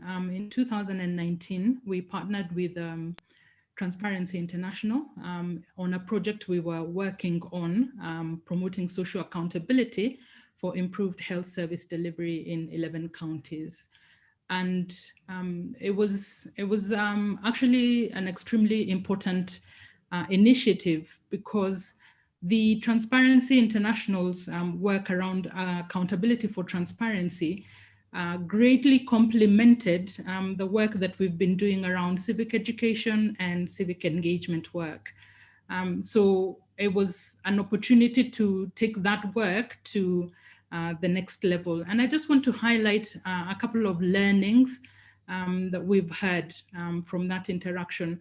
It's been talked about quite a lot today, the whole issue of access to information. The social accountability work that we do greatly focuses on making information available. What we're not necessarily able to do is reach a wider audience. So you've got communities who are monitoring government service delivery or doing engagement in the budget work, but they're very limited. And so tools like the A4T help to make this information more widely available. And with the information becoming more widely available, it highlights the importance, and we cannot understate the importance of citizens being involved in monitoring the services, being involved in asking questions about how the money that goes to these health facilities is being used on their behalf. It is their money. And we normally say in the work that we do that it is not possible for every last Kenyan to set up a dispensary for themselves. We have entrusted this work to the government to do it for us. And so we do it in faith, even though that is in short supply these days. But we do it in faith that they will give us the services that they told us that they will give us. So the A4T has helped to highlight more and more to citizens the need to be part of the accountability processes. There was something that Mr. Cherono from the Office of the Auditor General said, that some of the benefits of this work or these tools is in providing preventive audit. And actually what we saw as our partners collected this information is that there were gaps even in the record keeping at the facilities. So what we see is where there are these gaps, and they're probably not intentional gaps. They're probably not deliberate, but they create opportunity for corruption.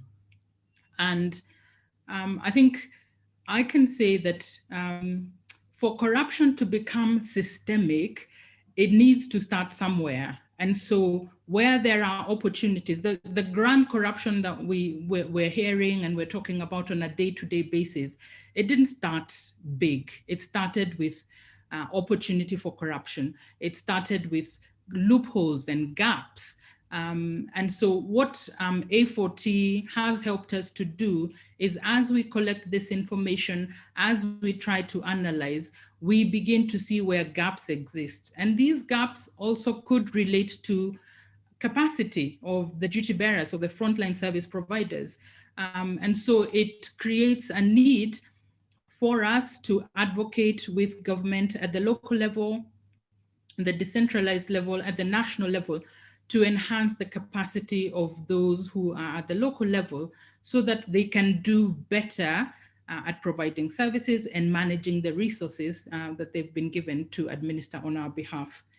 And I think the last thing I want to share is what we've seen as our partners and our citizens have ventured to these facilities to collect this information is an opportunity as well to educate the duty bearers. I think sometimes we assume that they know everything. And what we find is that they do need to understand, and we do need to demystify the whole accountability language that we're using, that actually at our best, citizens and duty bearers want the same thing. At our best. That doesn't always happen, but can we move the dialogue? Can we move the engagement? Can we move the collaboration so that we're always at our best as duty bearers, as citizens? Now, we want the best for this nation. We want the best for our future generations. And so enhancing the collaboration so that we can strengthen our systems, so that we can use the resources that have been given to us better, so that people can benefit from the resources that have been given for these services, and so that we can avoid a lot of the challenges that we have seen. I think our struggle in managing the COVID pandemic speaks to a history of not preparing well.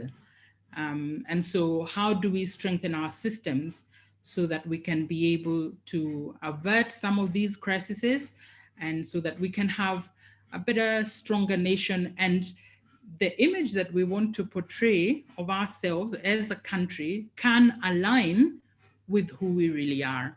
So it's been a privilege to work with Transparency International on this initiative, and we hope that we can grow this work to the next level and take it to all the corners of Kenya. So thank you very much.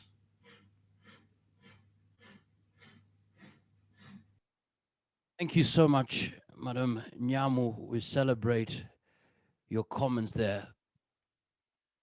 At our best, duty bearers and citizens want the best. We all want the best. Thank you so much indeed. And right now, very quickly, because of time, we want to come to that place where we see beyond today. What's the future going to be like? And before we get that, there is this, just looking at what Her Excellency spoke about, it's going to be a long journey. And I considered this particular, it's a race, but there is a powerful lesson that all of us must speak, the Kenyan spirit of walking together, working together. In the past, we used to fight. There was violence. Unfortunately, that was in the past. Sometimes in a race, you have to fly. You just have to fly, because this is about the future generation. You have to win the race. And sometimes, like our athlete there, she fell down. She could have given up. And I'm thinking of the future. This race must not stop when we are hurt, when we are injured. She kept on racing and she actually won that race. But wait a minute. This is what I wanted to talk about. Our Kenyan brother was struggling to finish the race. Others were passing by. Others were passing by, winning. Our brother, our Kenyan brother was struggling. But the Kenyan brother came back, picked him up, and we want to celebrate Sweden. You're saying, let's do it, let's do it, let's run this race together, let's finish it together. So we want to celebrate all the partners, and right now, very quickly, we want to move on to that place where we see beyond, We must now scale up plans to replicate A4T at the counties and in different sectors, and to shift our focus onto the future, looking forward. Please welcome, for your Media Institute International Program Manager, Miss Anki Wood. Welcome, welcome. Thank you so much, Mr. Markazi. Can you hear me? I can hear you. Go ahead. Great. So greetings, everyone. Thank you so much for being here. You are the project. You are Action for Transparency, and your engagement is what is making a change. I'm the For You Media Institute project manager for Kenya and Rwanda, and it's an honor to work with this project. First of all, I want to thank Her Excellency Caroline Vinci and the Swedish Embassy for participating and for supporting us in more than 5 years now, this Action for Transparency. And also a big thank you to Uraya and the Danish Embassy. And thank you, Caroline Nyamu, for your statement here today. So I've had the honor and pleasure to work with this unique project since 2015, when it began in Kenya. And it's been quite a voyage to create, to put all the pieces together and to implement it.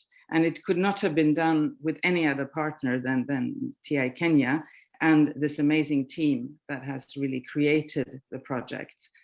And I think they've taken the vision that my colleague Lars Tallert described and built it, and they're continuing to build it, and there's so much left to do.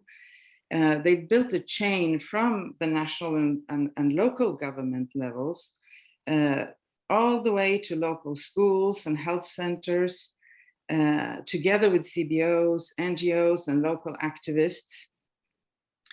And they've found partners like the A4T community advocates, head teachers, citizens, journalists, the Office of the Auditor General, that really have enriched this project. And in doing so, they have already prevented quite a bit of corruption, and also revealed, especially through the journalists that have been working with us, more than 20 articles have been, investigative articles have been published because of the training that the journalists got through the project. And the ICT solutions that provide means for safe reporting, to collect information, to disseminate the information, and platforms for journalists to use to find information and for training and so on. This is really novel thinking, and it keeps developing. And as you saw, the latest edition is the Media Tech Hub to this work. And I think what's so important with this project that makes it have an impact is that it's not only criticism. It's a constructive relationship that's being built between civil society, government, and even media, in order to not just criticize, but to make things better. And A4T has actually assisted local government with advice and routines and with trainings. Boards of management, the schools and health boards have been receiving training on how to detect and prevent corruption. And the civil servants, they have taken interest in this, and they've appreciated the tools, and they see a way to provide for better internal control of public resources. And this understanding, which is constantly growing, is an incredible achievement. And this is why this project is so important, and why the support from the Swedish Embassy and Uraya and the Danish Embassy and others are so important to us, so that we can keep building the project, building the tools, but also to expand in Nairobi. We already cover all of Nairobi, but we need to have a greater impact and reach more people and deeper into the schools and health centers and the rest of the country. Through Uraya, we have already reached 11 counties outside of Nairobi, but there are many more counties, as you know, and much more work to do. And I sincerely hope that the Swedish Embassy and the Danish Embassy in Uraya will continue this support, so that this important work can continue, so that Kenya can get rid of this, well, we talk about pandemics and difficult illnesses these days, and corruption is certainly one of those illnesses. Thank you all for your support and contribution to this work. And FOYU will do all we can to support the continuation of the project and this important work. Asante sana. Asante sana, karibu. Madam Ward, thank you so much for your thoughts. Looking forward.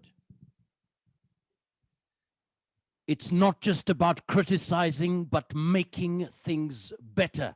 You and I are the project. You and I are transparency. We are indeed putting the power to change in the hands of citizens by empowering them to monitor the use of public resources through A4T ICT platforms. To give us the vote of thanks, please welcome once again TI Kenya Executive Director, Ms. Sheila Masinde. Welcome once again.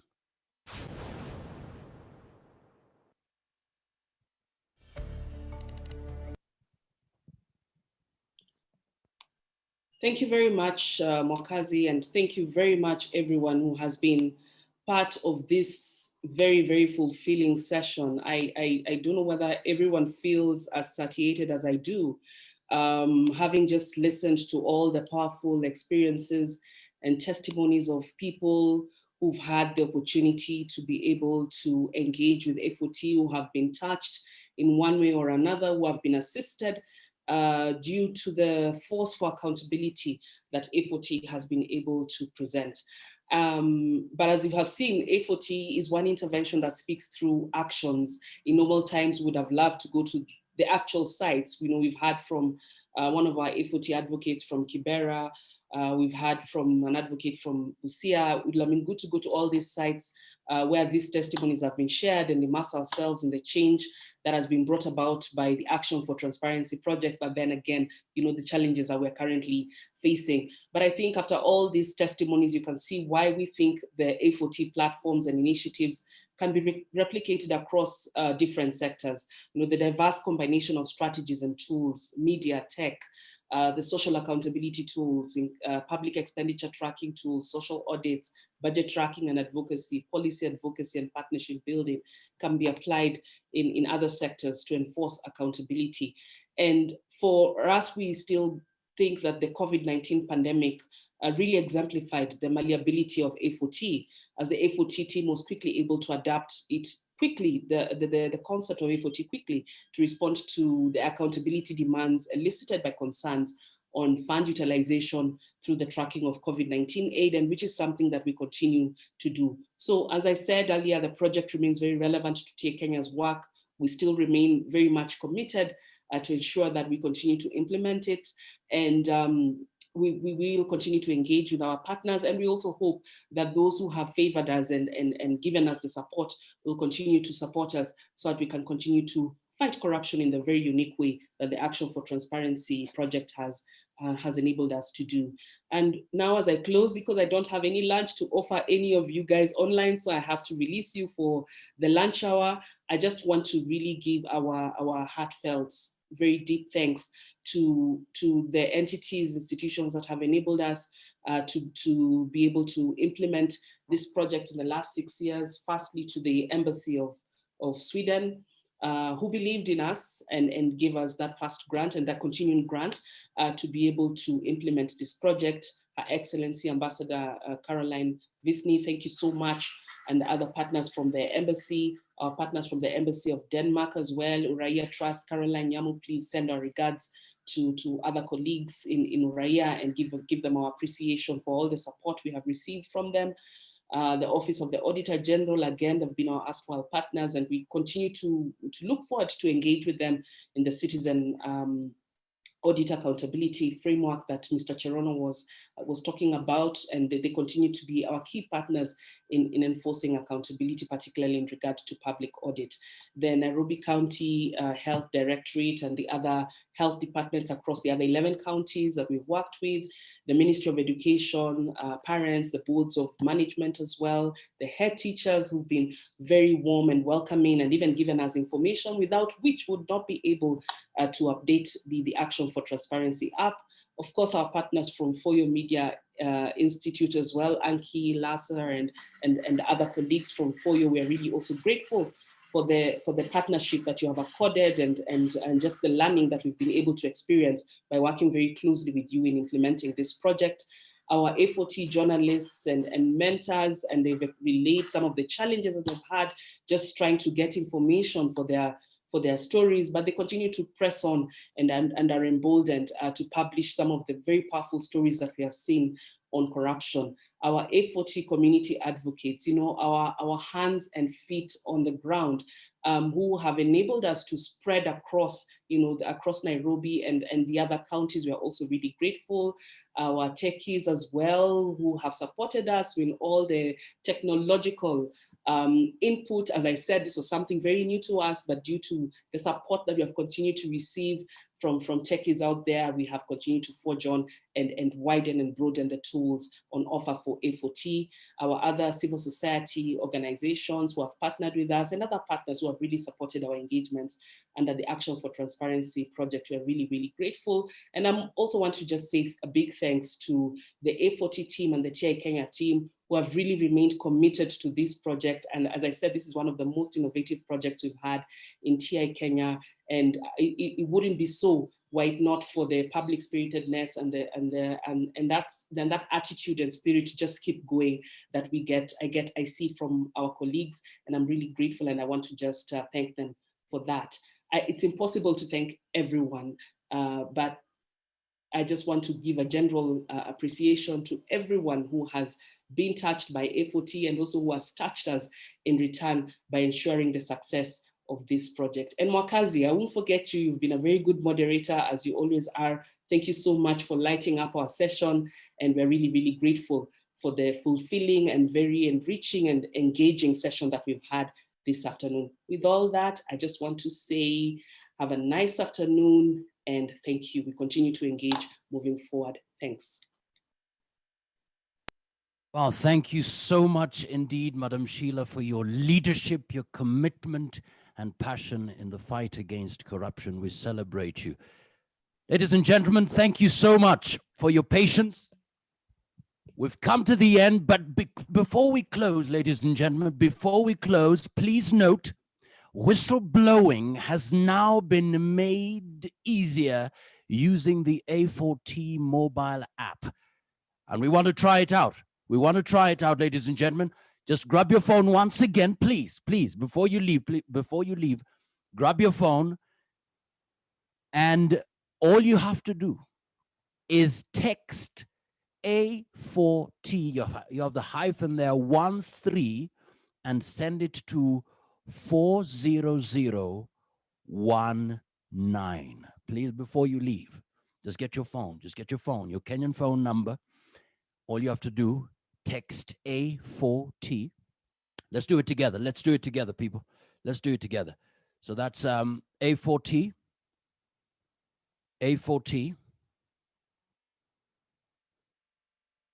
hyphen 13. Then you send it to 40019. That's 40019. Please do that, and we'll celebrate you because it's part of a survey to make sure that we take the A4T platform across the country at the county levels. Asanteni sana, it was an honor moderating this webinar. Thank you, and God bless you, and God bless Kenya. Karada, komesha ufisadi.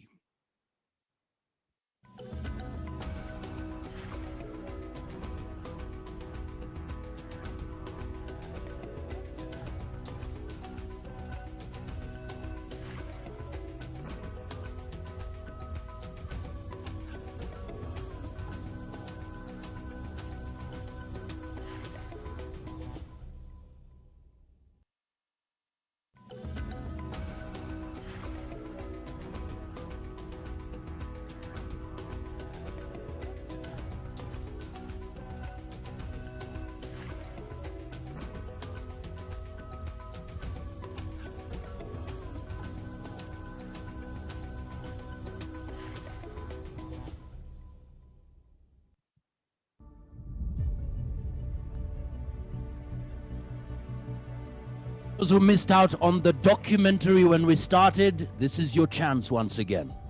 Carolyn, over to you.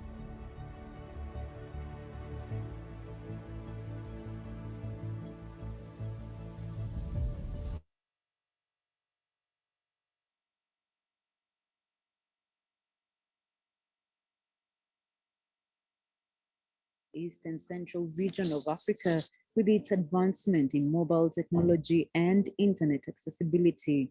This has in part largely contributed to the growth of the economy. However, every fast-growing economy comes with its own fair share of challenges that end up affecting the common mwananchi. These challenges have deeply affected some of the most crucial services that are a right to every Kenyan citizen. The Action for Transparency project, which aims to contribute to a strengthened democratic accountability and transparency in Kenya, is among the programs in the country that have largely contributed in filling the gaps affected by corruption in the country. The program is in partnership with Transparency International Kenya and the For Institute and is supported by the Swedish Institute, the Embassy of Sweden, and Uraya in a bid to uncover suspected corruption and misappropriation of public funds.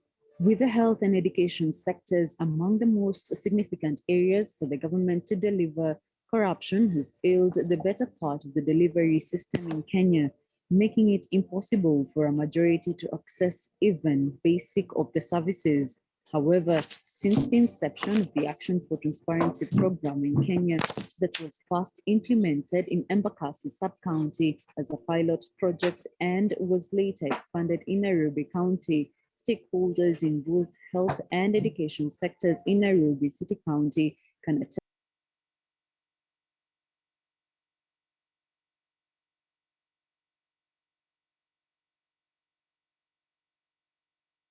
more on how the A4T project has impacted the two crucial sectors. The Action for Transparency project has positively influenced Take Kenya programming by incorporating a unique use of media and technology in anti-corruption advocacy work.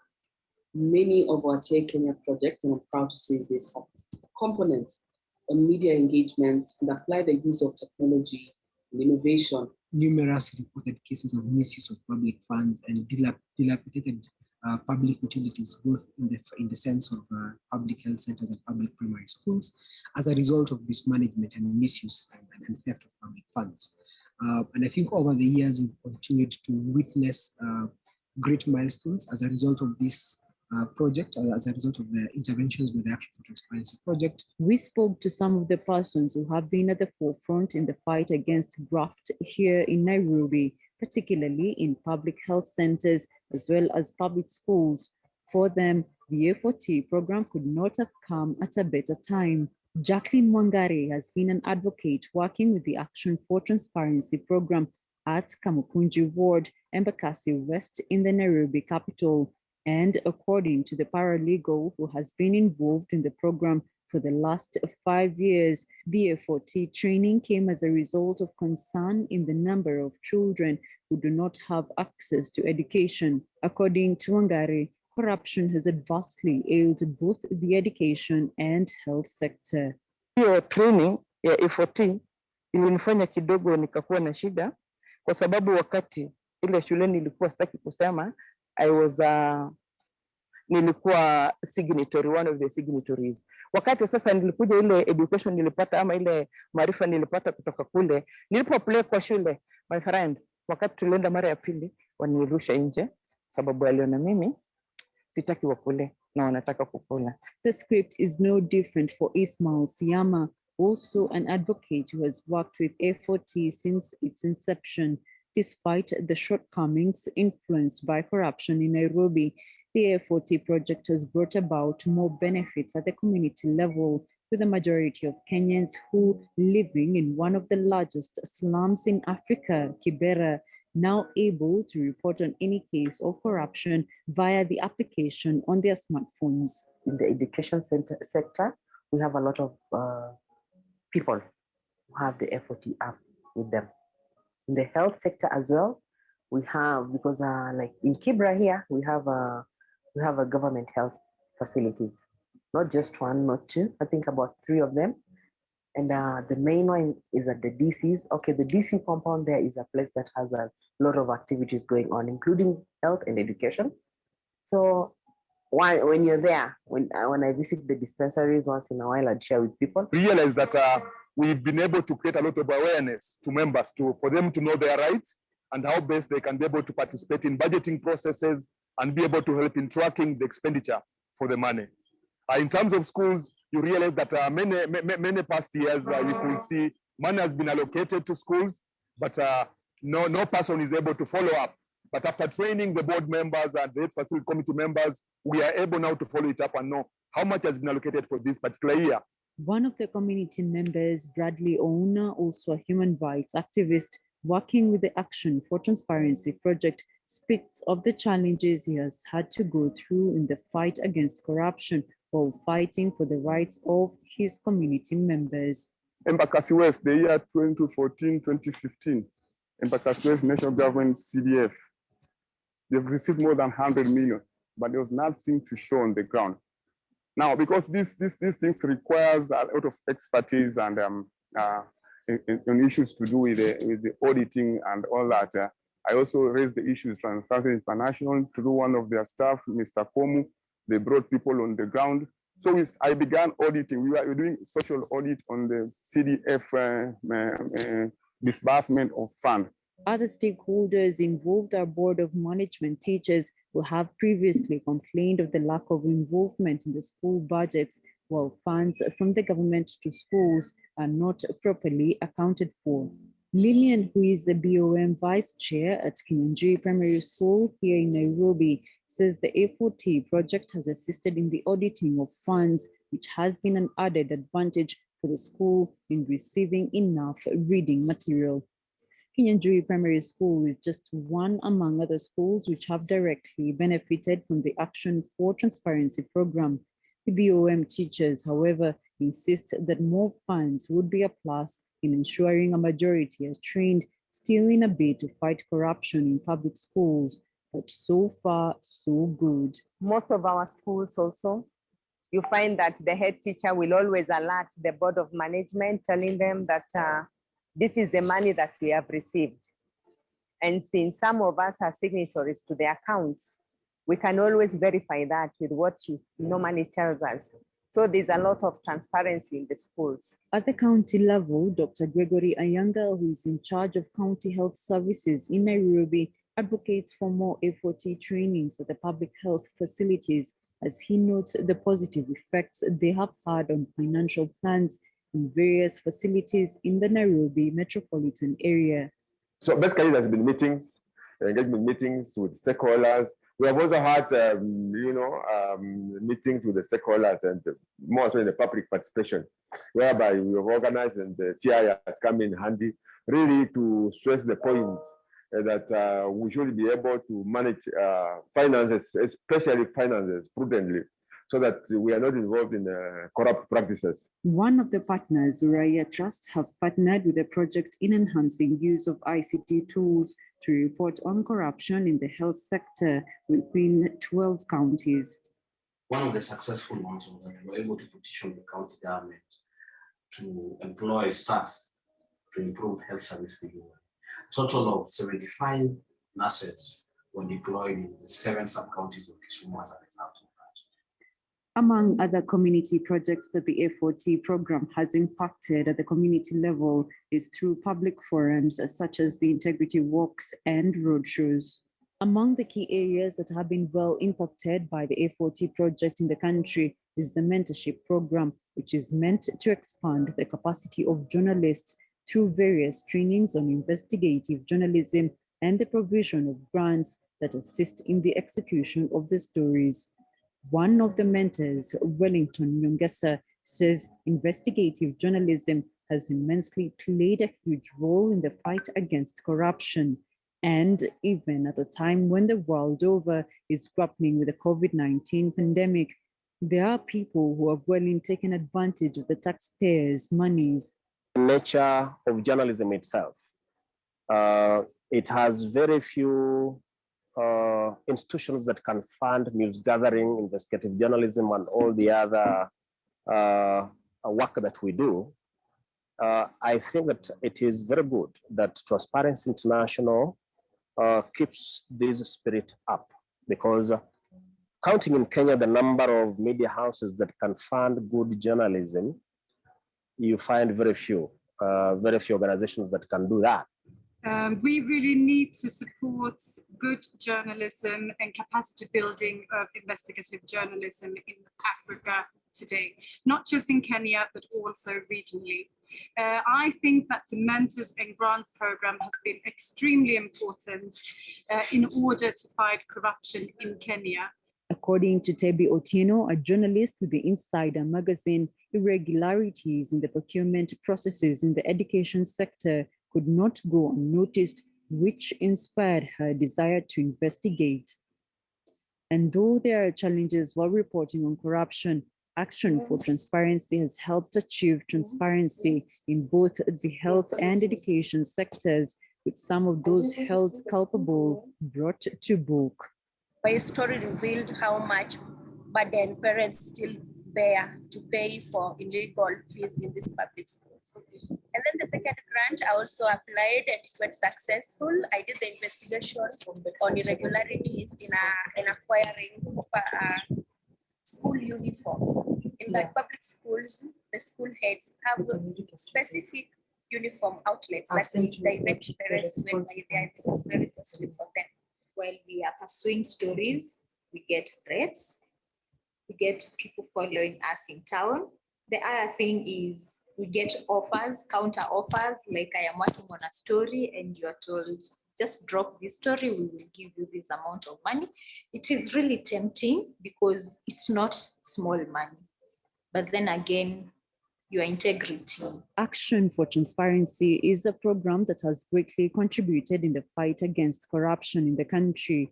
Each and every stakeholder involved wishing that for the sake of transparency in the country, the program would be expanded not only beyond the Nairobi metropolitan area, but also beyond the health and education sectors. Their wish is that the slogan Karada Commercial Fisadi will be more than just that, and a theme for every household.